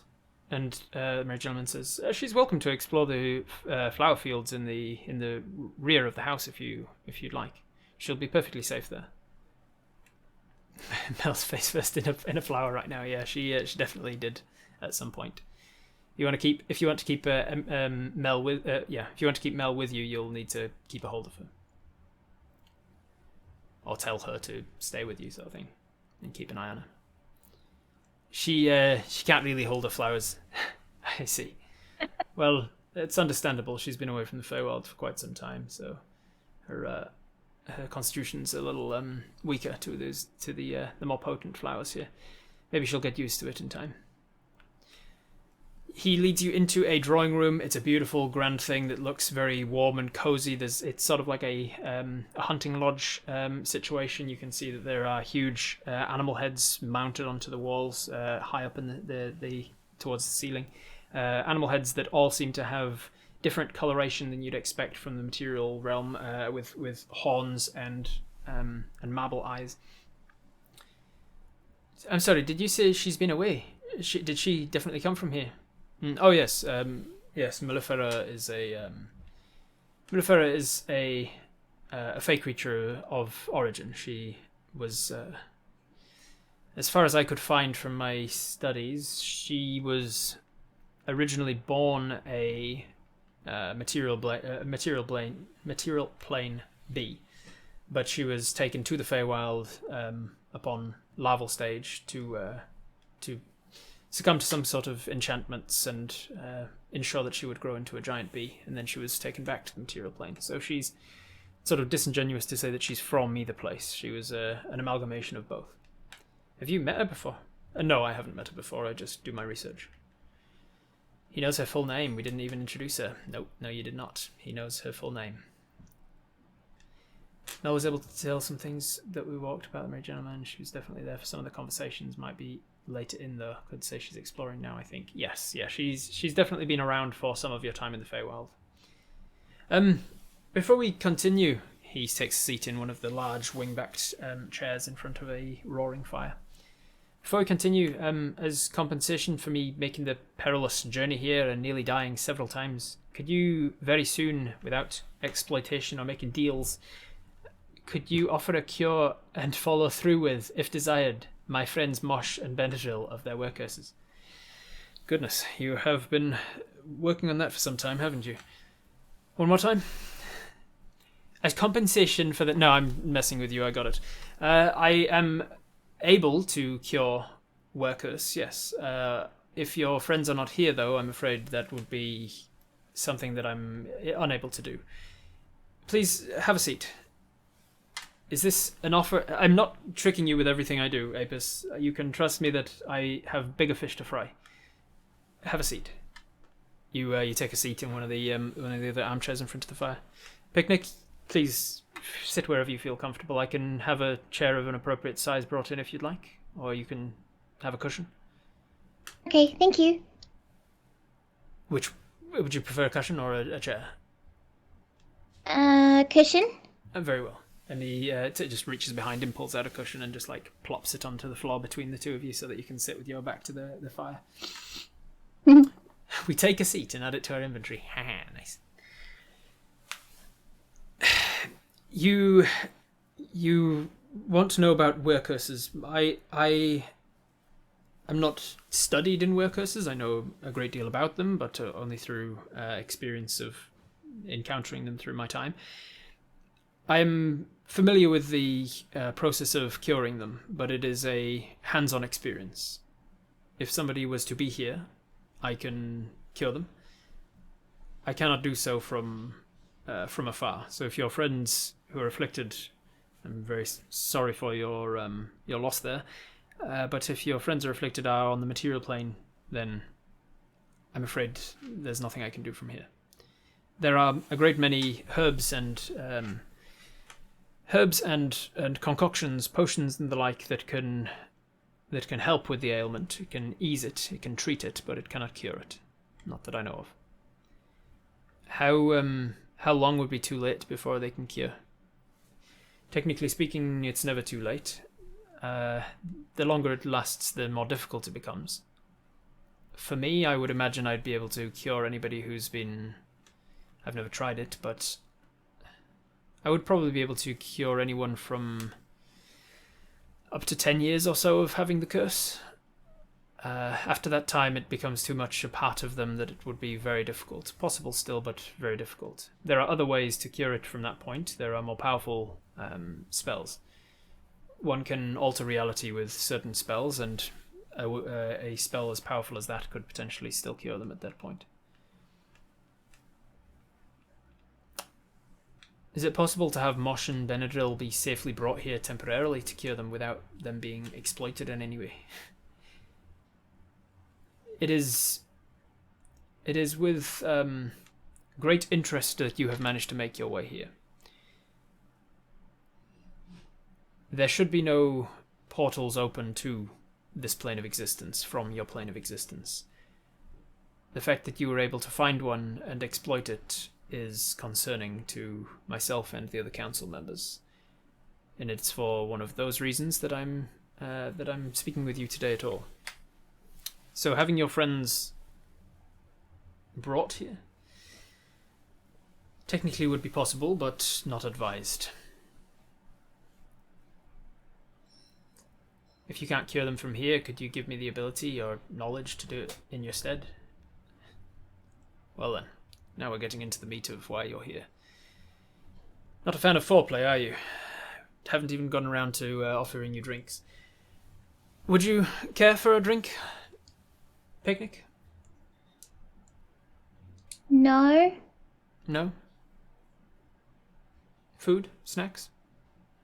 I'm alright. Apis? Could we invite them here to be cured? Again, invitations to the material plane aren't given out willy-nilly. The rest of the council would wish to approve why I was inviting creatures to this plane. Drink? No, I'm okay for now, thank you. Very well. Feel free to have a supply of food and drinks made available to those in the room, though. You have been doing your research, haven't you, Apis? The whole hospitality thing. It can get cumbersome. Yes, of course. Dopneish! He calls out to the room and then... Oui, monsieur!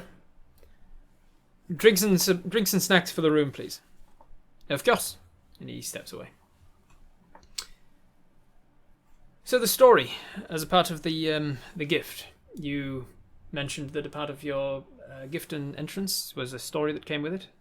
Please, I'm all ears.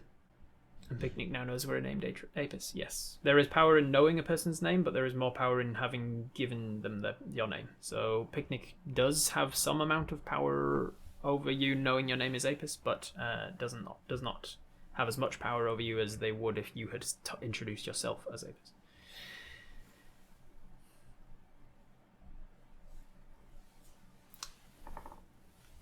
So, what's the story that you tell regarding the box, regarding the gift? Law drop the story, said beautifully, ideally. Are you leaving out any part of the story of how you acquired the box and how you found that Picnic was inside it? Tell the story but leave out Farangol? Apis can't lie for shit, remember? Yes. Yeah, you have rolled deception many a time in this campaign and often rolled poorly at it. Leave out the part where we suck up panpipes. Alright, thumbs up if you want to tell him the entire story. Thumbs down if you want to leave out any parts, like Farangol, for instance. Don't lie, we stink. Just tell him the whole story, nothing, the whole truth, nothing but the truth. All right. Most people saying yes. We're going to tell him the whole thing. So you begin and you tell him the story of. Well, when I arrived here, I met some earworms, and then from the earworms, I was met by an Eladrin. The Eladrin took me back to his place and showed me some hospitality. He said that I needed a gift for you, yada yada yada. He said blah blah blah. He took me to a brainfish, gave me this thing, and said, "Don't open it." And then I was in the brainfish, and I met this other gentleman, and you pause for a moment at the point where you meet Farangol, and you say, "I met a wood elf ranger who showed me the way to the mountains," and you stumble over your sort of pausing and hesitation, and seemingly picking up on that, the merry gentleman says, "This wood elf from the material plane, not an Eladrin. No, an elf. What was his name? Farangol. Ah, you met Farangol."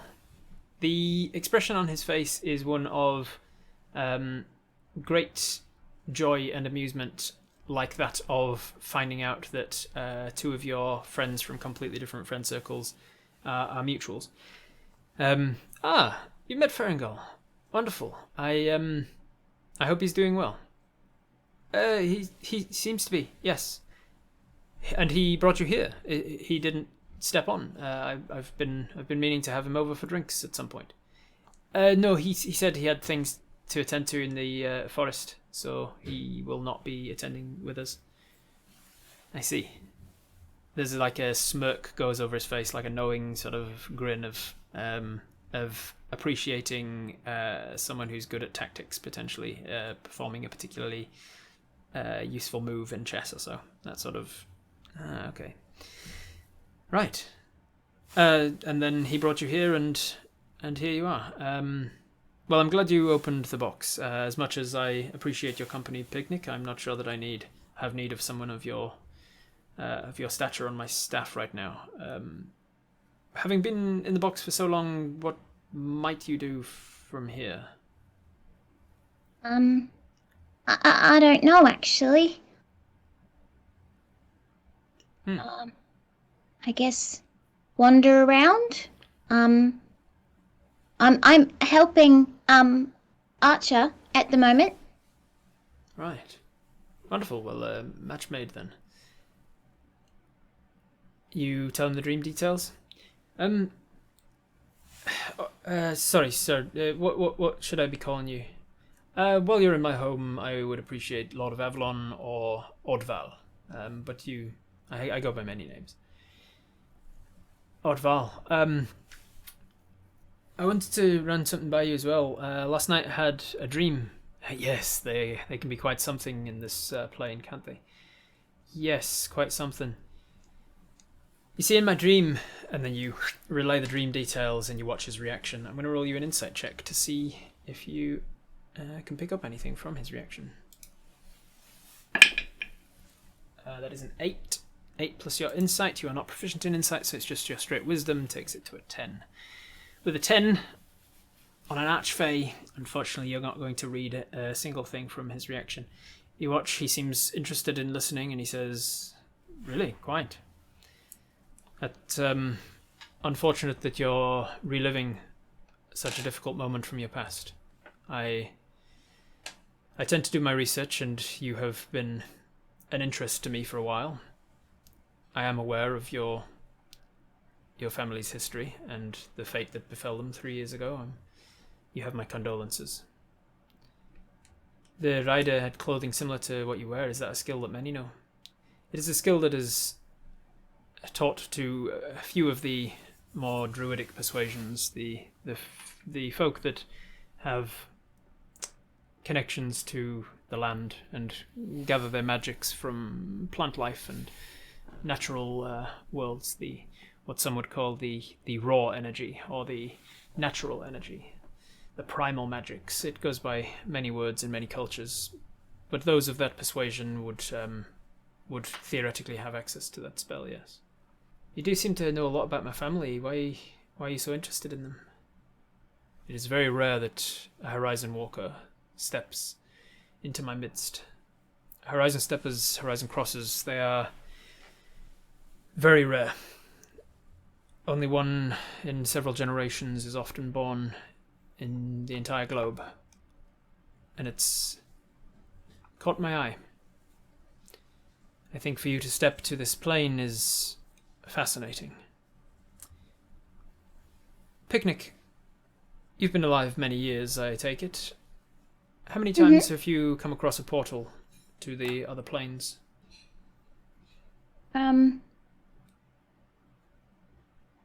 Not often. No, not often. I would suffice to say, I would go so far as to guess possibly never. Yes. It's very uncommon, Apis.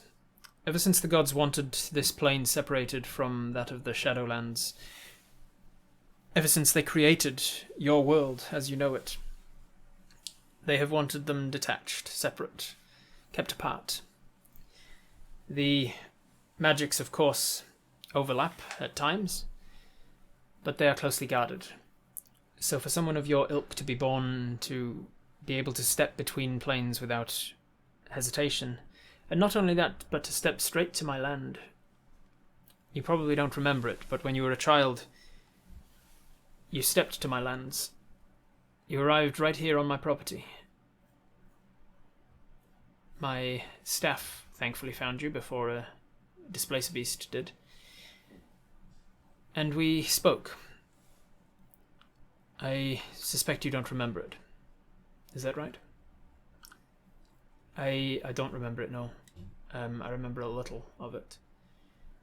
How many times have I been in the Feywild? To my memory, 3 times?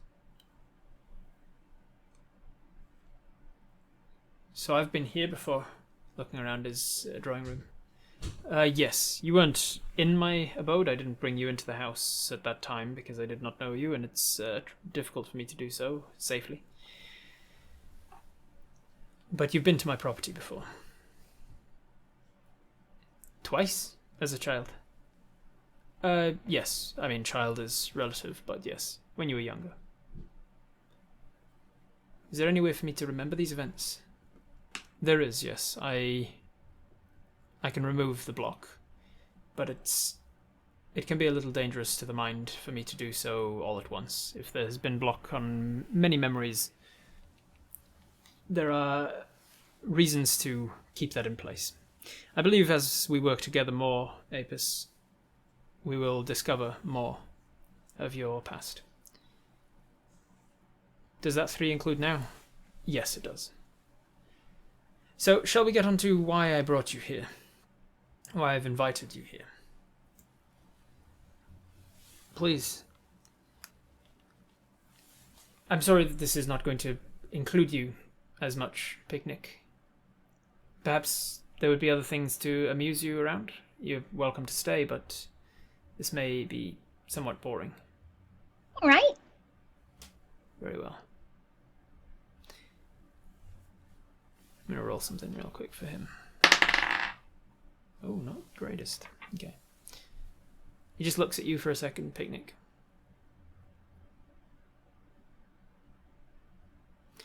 And then he turns back to you, Apis. I believe that you have powers, Apis, powers that can be a great skill in the protections of these planes. You have ways with portals. I'm not sure if you've noticed any sort of influence on your plane of existence from those of other planes.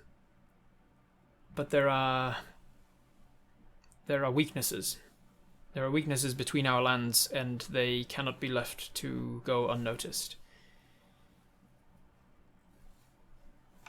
At this point, Dopnesh comes in with, followed by the Dryad woman, and they're bringing in a platter of foods and drinks, and they place them on the small sort of coffee table between you.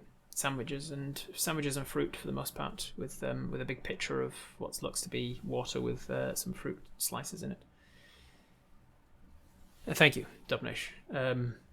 You may do the honours. And Dobnish, with that, starts pouring out the glasses, individual glasses out, and starts taking individual sandwiches with tongs and places them on small sort of saucer plates. And just doesn't give them to you, just sort of places them in front of you. He's got a very tiny sort of teacup saucer with a very like a miniaturized version of the sandwich that's just been placed on it and placed in front of you, Picnic, with a small glass. It seems like it's a perfectly well blown glass, like actual glass blowing, but it's made perfectly for pixie-sized hands. Scones, yes, let's say some scones as well. Why not? Wonderful. Yes, the portal from the abyss spewing demons across the land is pretty noticeable. I see. So you're aware of that. I was wondering when that would become notable to you. I was hoping that we had more time. How much have you known of the portal? Well, there's influence of creatures coming back to life from it, and creatures of great monstrous appearance that will tear and claw and scratch and devour. Yes, unfortunately you are correct. It does, from my understanding of it, from my research into it, it does seem to be indeed a portal to the planes known as the Abyss. A plane of the gods, a plane of the outer lands, a plane of incarnation to evil, where creatures known as demons come from. In particular, it seems to be a portal open to the plane that is ruled over by a demon lord of undeath. It could be explaining why the bodies may be seen reanimating after life, after death. I'm sorry, it's not very pleasant dinner conversation, Picnic. She munches on the little sandwiches. We've seen several portals over the place. Portal to the plane of air, portal that spews out demons, the portal that brought me here. Right. Well, the contamination is spreading, it seems.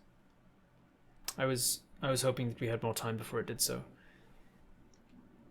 The reason for this, as far as I can tell, is that there are equivalents. I'm not sure if you're aware of this from your studies into the Feywild, but there are equivalents on this plane as there are to yours. They were considered a first draft, as it were. This plane in the Shadowfell, the Shadowlands, they were a first draft of your world, and as such there are elements of each that correspond directly. The places in your world are a little larger in scale. The places here are about an eighth of the size, so getting around here is often takes less time, less distance to traverse, but things are just as exciting, I suppose, here. The equivalent to my home here in the Gaete, the Feywilds, as you may know them, the equivalent to my home over on your plane is a town known as Drenvale.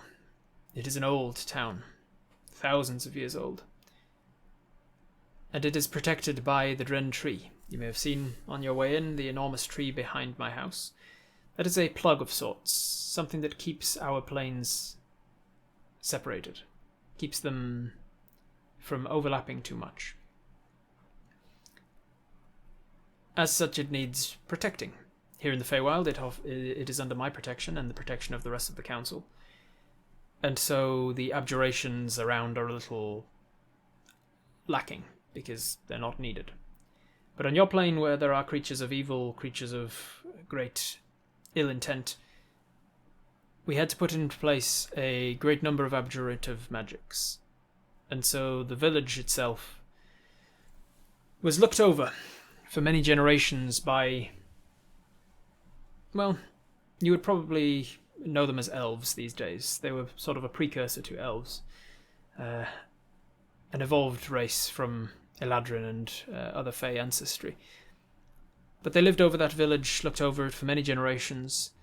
Unfortunately, over the years, their magics were so strong that they grew complacent in their duties. The abjurative magics did their job so well that they were never under threat from the outsiders. Before anyone would even get within sight of the village, they would be turned away, seemingly forgetting why they were there or dismissing the land as worthless. And over the years, the elves grew complacent in their duties and thinned out in numbers, moved away, moved on to different pursuits, until eventually the reason for the village was forgotten, left abandoned. All that remained was the abjurative magics, known as sentinels. Each of the founders of that village created for themselves one sentinel to guard over the village in some manner. For instance, there was a waterfall in the shape of a beautiful woman. While that sentinel was active, it was in charge of maintaining and regulating the boundaries between the water plane and the material. There was another such sentinel for the earth, fire, and air. There were other sentinels that were designed to muddle somebody's memory of the area, make it less likely that if they ever found the village, they would be able to find it again. There was another sentinel that would turn people away and actively make them forget why they were there or what their purpose there was. There was another sentinel for controlling the boundaries between the Feywild and the Shadowfell and the material. What happened to them?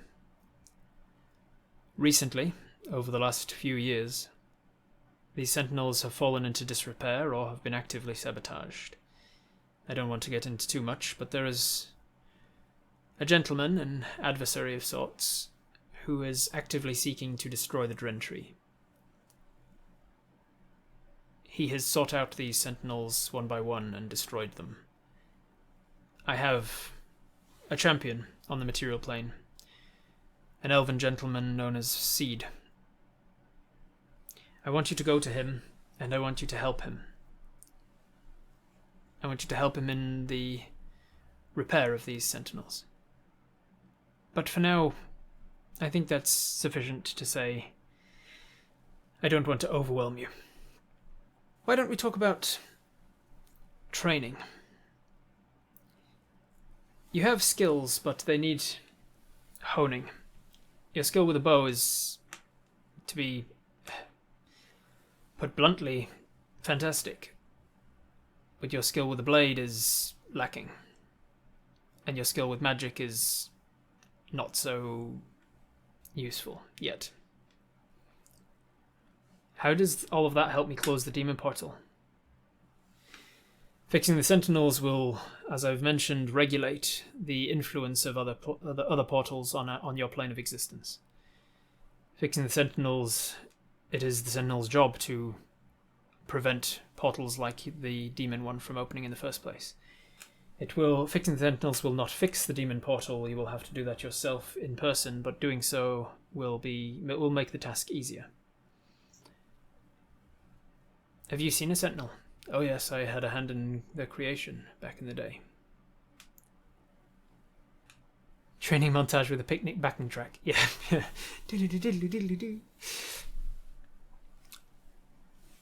Since you know a lot about my family, during Ungehev's attack on my village, most of my family died.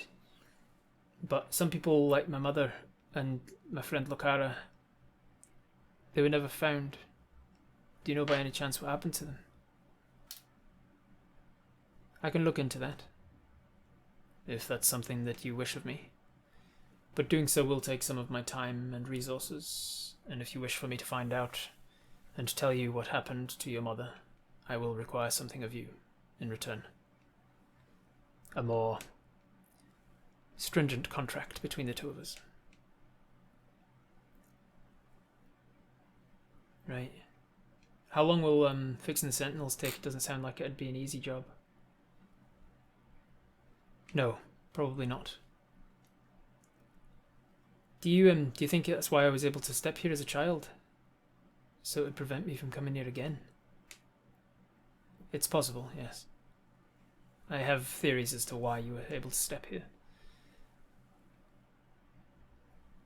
What would you require of me if I asked you to find my mother and find what happened to her?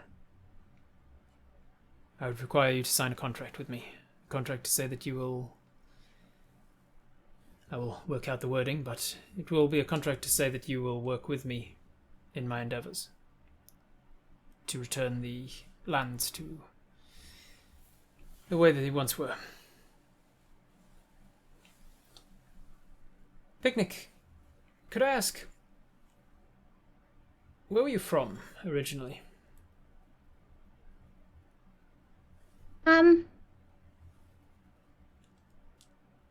I don't really know. Interesting. You've been to I was quite young when I kept getting kidnapped Yes. by different people.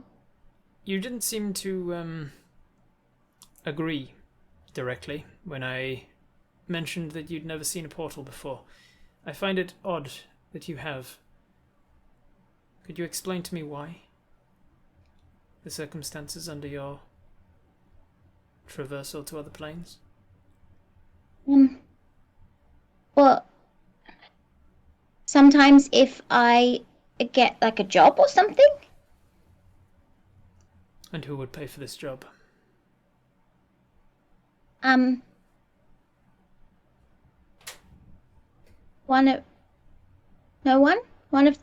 One of the council members. Ah, that's what I thought. Interesting. Are you on a job right now, Picnic? No. No?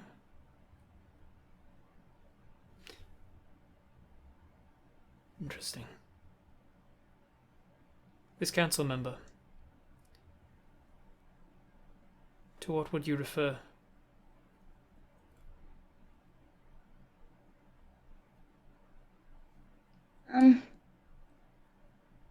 The Lord of Baquala.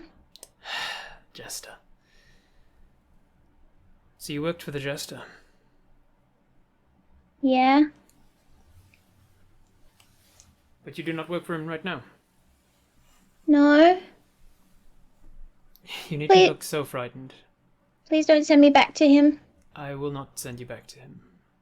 If you are not his belongings right now, then you are free.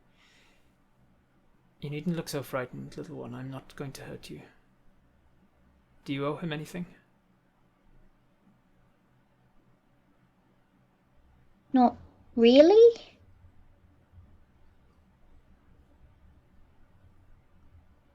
Fascinating. These jobs that he would have you do, I feel like I know the answer already, given his usual enjoyment. But what sort of thing would he have you do? It depended on what he would get enjoyment out of. Sometimes it was to play the panpipes, which I'm really good at, by the way. And then other times it was to steal things from people, like Dayl, and other times it would be to spy on people, and then also like cause mischief. Interesting.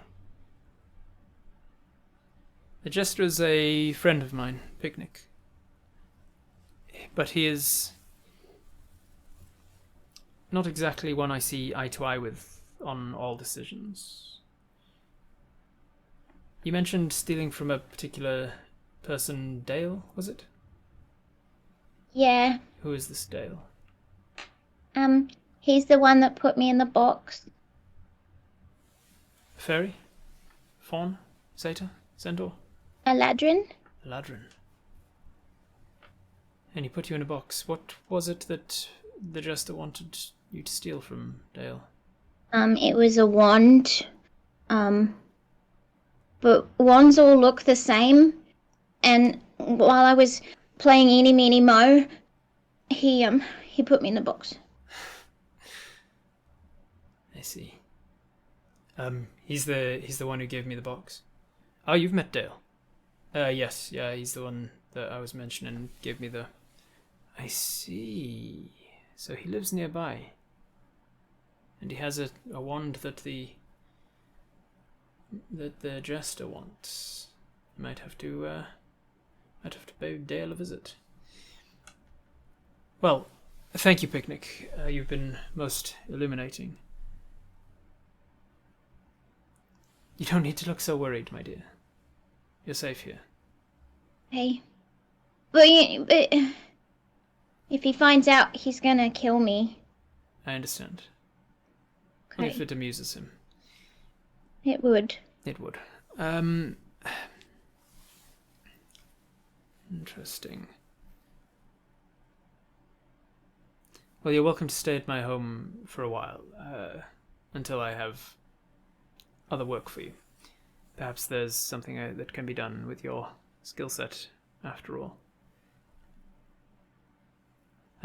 It sounds like Dayl might have wanted her to be in your service. It may well be, yes. Why did the jester want Dayl's wand so much? Do you know? It was made of a special bark.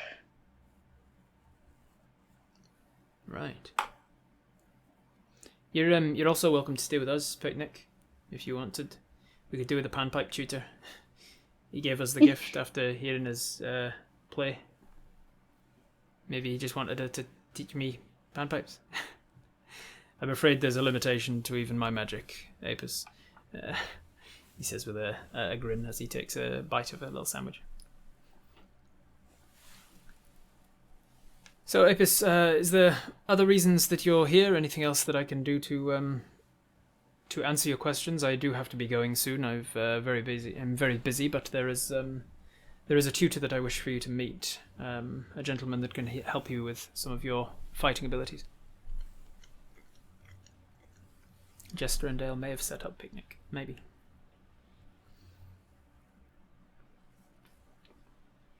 Was there anything else that Apis wants to ask of the merry gentleman before he leaves you to your abilities here?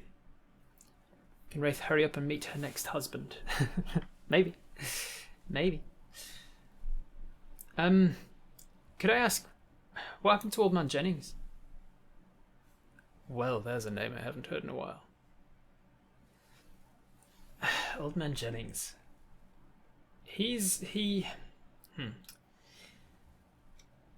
I'll say that Old Man Jennings was he was one of my champions. Is one of my champions. The thing about him is, Apis, as the merry gentleman starts to discuss what's happened to Old Man Jennings or what his story was, it's very difficult to concentrate on it because a window opens in your mind and you hear, Apis, your braces are ready. There's no rush for you to collect them. We just want to know what your enchantment you would like us to begin, if any. And then the window begins to close immediately. It is unmistakably the sound of Vala's voice, and it is very quick in your mind. And it's like it's sped up about 8 times. You need to make an intelligence check, and you need to gain very high in order to have anything at all, any chance of actually replying to it.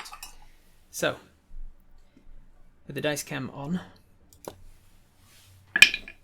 18. That's good. 18 minus 15 is the number of words that you can say. You can reply to this sending spell with a number of words equal to your check minus 15. So you get 3 words that you can reply to this thing before the window closes. What should be 6 seconds of 6 seconds of time for you to reply, about 25 words, is shortened due to the nature of the 2 different planes of existence that you're on. So we're going to need to decide, as a hive mind, Apis, what do you reply with your 3 words? Defense and message? Your best enchantment? Defense message, please. Honestly, I think we skip replying at all and let her try again later. Now's not a good time. defensive message, please, thank you. Oh shit, Vala, defensive. And then it just closes. What do we? Thumbs up in the chat if you want defense and message to be your words. Thumbs down if you do not. If you want something else. You want braces of defense and the ability to message somebody with them. Because sending is a very useful spell. All right. So this wording is like, so Jennings, yes, he's a very difficult person to get a hold of sometimes. So the problem is that Jennings worked for me for a while, and he grew to resent the contract that he had with me. And while he's saying this, you're also hearing the Apis braces ready, blah blah blah, and you're like, defense and message, and then you think you get the word message in just as the window in your mind closes. And the merry gentleman stops and says, "I'm sorry. I got there was a message in my head that I got a message, and I was replying to that from someone in the." And he stops you, holds up a hand, and says, I'm sorry. You heard a message in your head? Yeah, it's someone I know, but no. You got somebody messaged you, and you heard the words. Yes. Those spells are blocked in my abodes. Nobody should be able to contact this plane from other planes. It seems your abilities as a Horizon Stepper are extending to other such spells. I really need to get you into training quickly. Right. Well, I'm sorry, Lord. I had to respond quickly. Things seem to be sped up. Right. I need to be going. I'm sorry. This has been wonderful. Lovely to meet you, Picnic.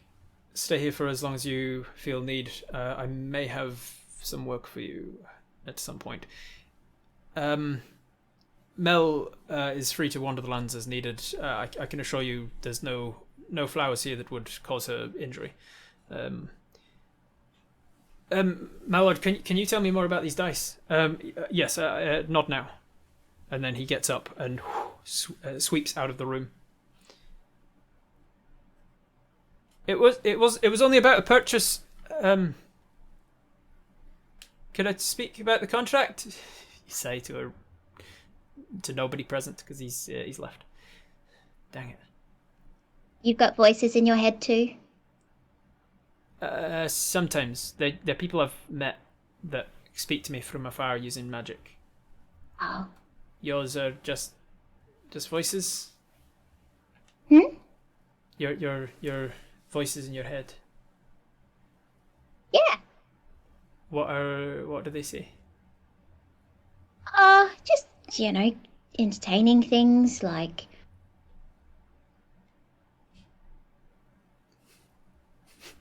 One of them's telling me a story right now.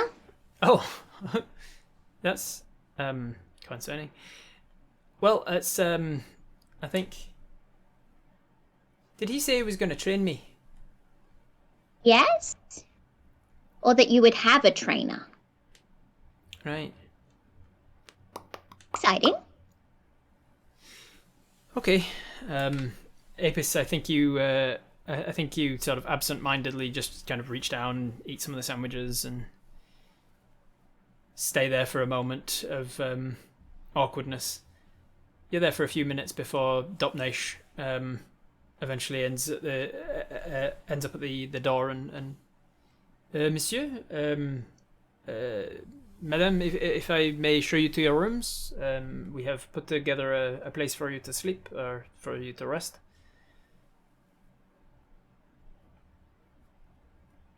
Up to you guys. Do you want to follow Dopnesh to a room that he's put together for you? Fancy. Listen, panpipes. Yeah. Let's go find Never Mel. had a room. Mel is in the room with your shoes curled up in front of the fire. Sure, why not? All right. So you walk with Dopnesh up the marble staircase, the grand staircase in the center, and he shows you to your room. You can drop any belongings that you don't want to have around with you. You've got a nice sort of four-poster bed, Apis. He's set you up like a little meditative table, essentially, like a little soft, plushy, spongy, mattressed, cushioned platform for you to sit cross-legged on and rest when you need to meditate, picnic in the corner of Apis's room. And he's also set up a little soft, almost like a dog's bed in the corner for Mel to sit on as well. Dopnesh watches you as you set your things down, and then at the end says, "If you'd like to then follow me, my friend, I will take you to meet with the trainer, as the Lord has requested." You eventually just sort of settle in, as it were, and then head with Dopnesh down the stairs. Can we ask for Dopnesh for ink? Sir, do you have ink that I could grab? Yes, sir, in the writing desk in the corner of your room there. And you walk over to the writing desk, and sure enough, there's a little bottle of ink that you can grab, quickly pop it in your bag, so you've got ink on you. Has the merry gentleman got a library? He does, yes. Has the merry gentleman got a library? And Dopnesh says, Ordeval has several libraries, sir. Is there a particular interest that you are wishing to explore?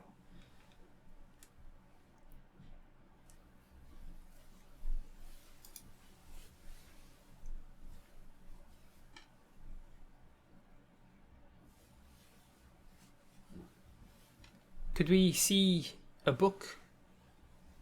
Any book, sir, or are you looking for a particular book? Knowledge about the planes.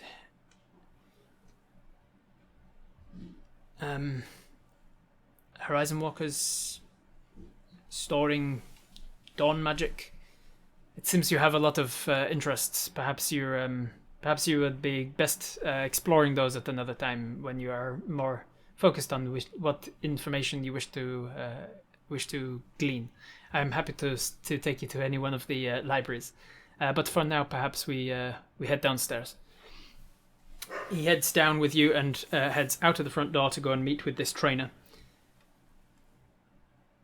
And as you walk outside into the rising sun, you see there is a familiar gentleman off on the horizon on the top of the hill.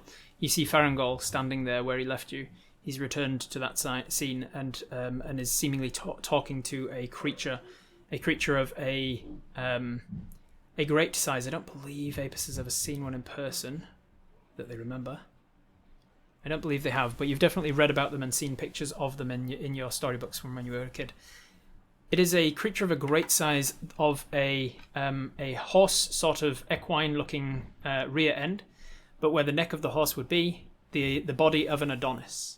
This olive-skinned, chisel-chested, rock-hard abs and pectorals with huge biceps and triceps. This shirtless centaur standing there with long sort of Fabio hair flowing down over his rippling pectorals, sweating and glistening in just the right places, with a bandolier across his chest, holding on a scabbard with a sword in it, and a what do they call them? There's a particular type of, like a composite bow across the other side. Wraith fan service, that's right. He's standing there talking to this gentleman, and Dopnesh points up the hill and says, "Rikash will be your trainer," and points up to the centaur. You say, "Is that a centaur?"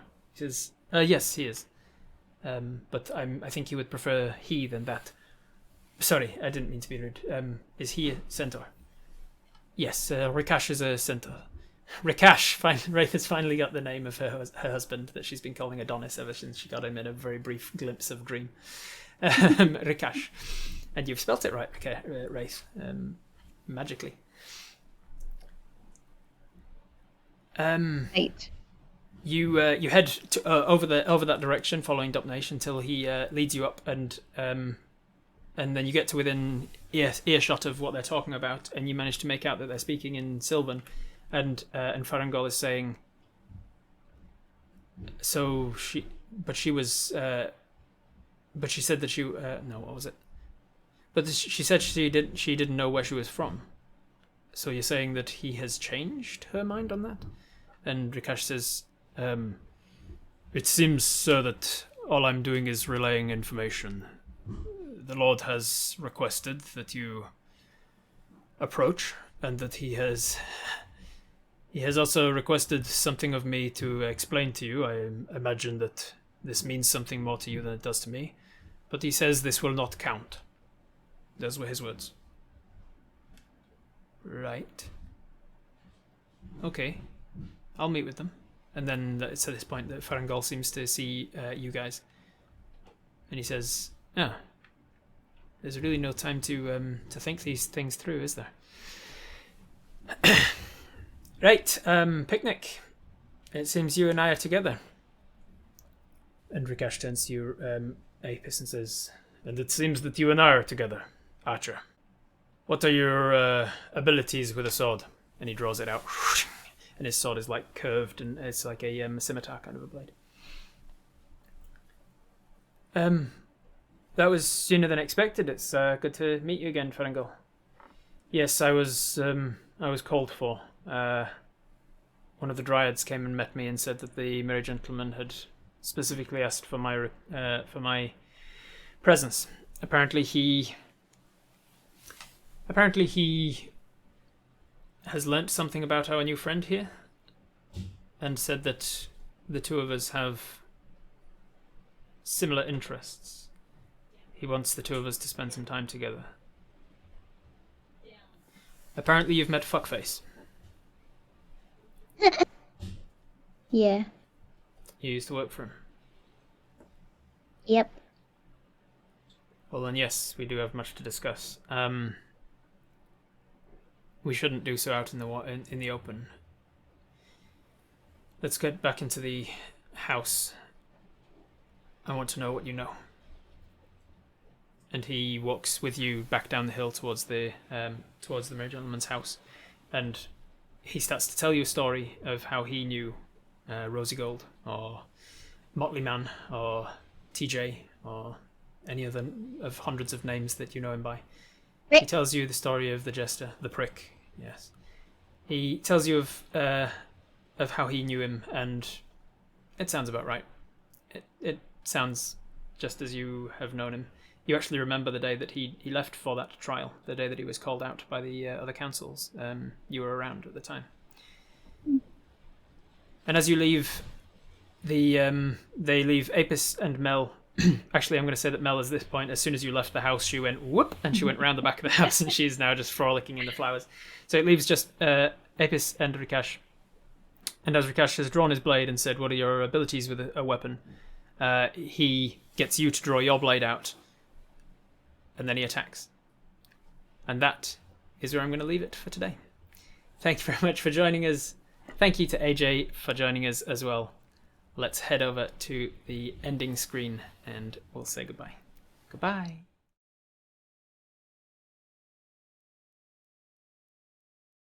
Did you know my patrons get a lot of special perks, like access to all of my homebrewed rules and stats and spells and feats and all sorts of things? Check it out.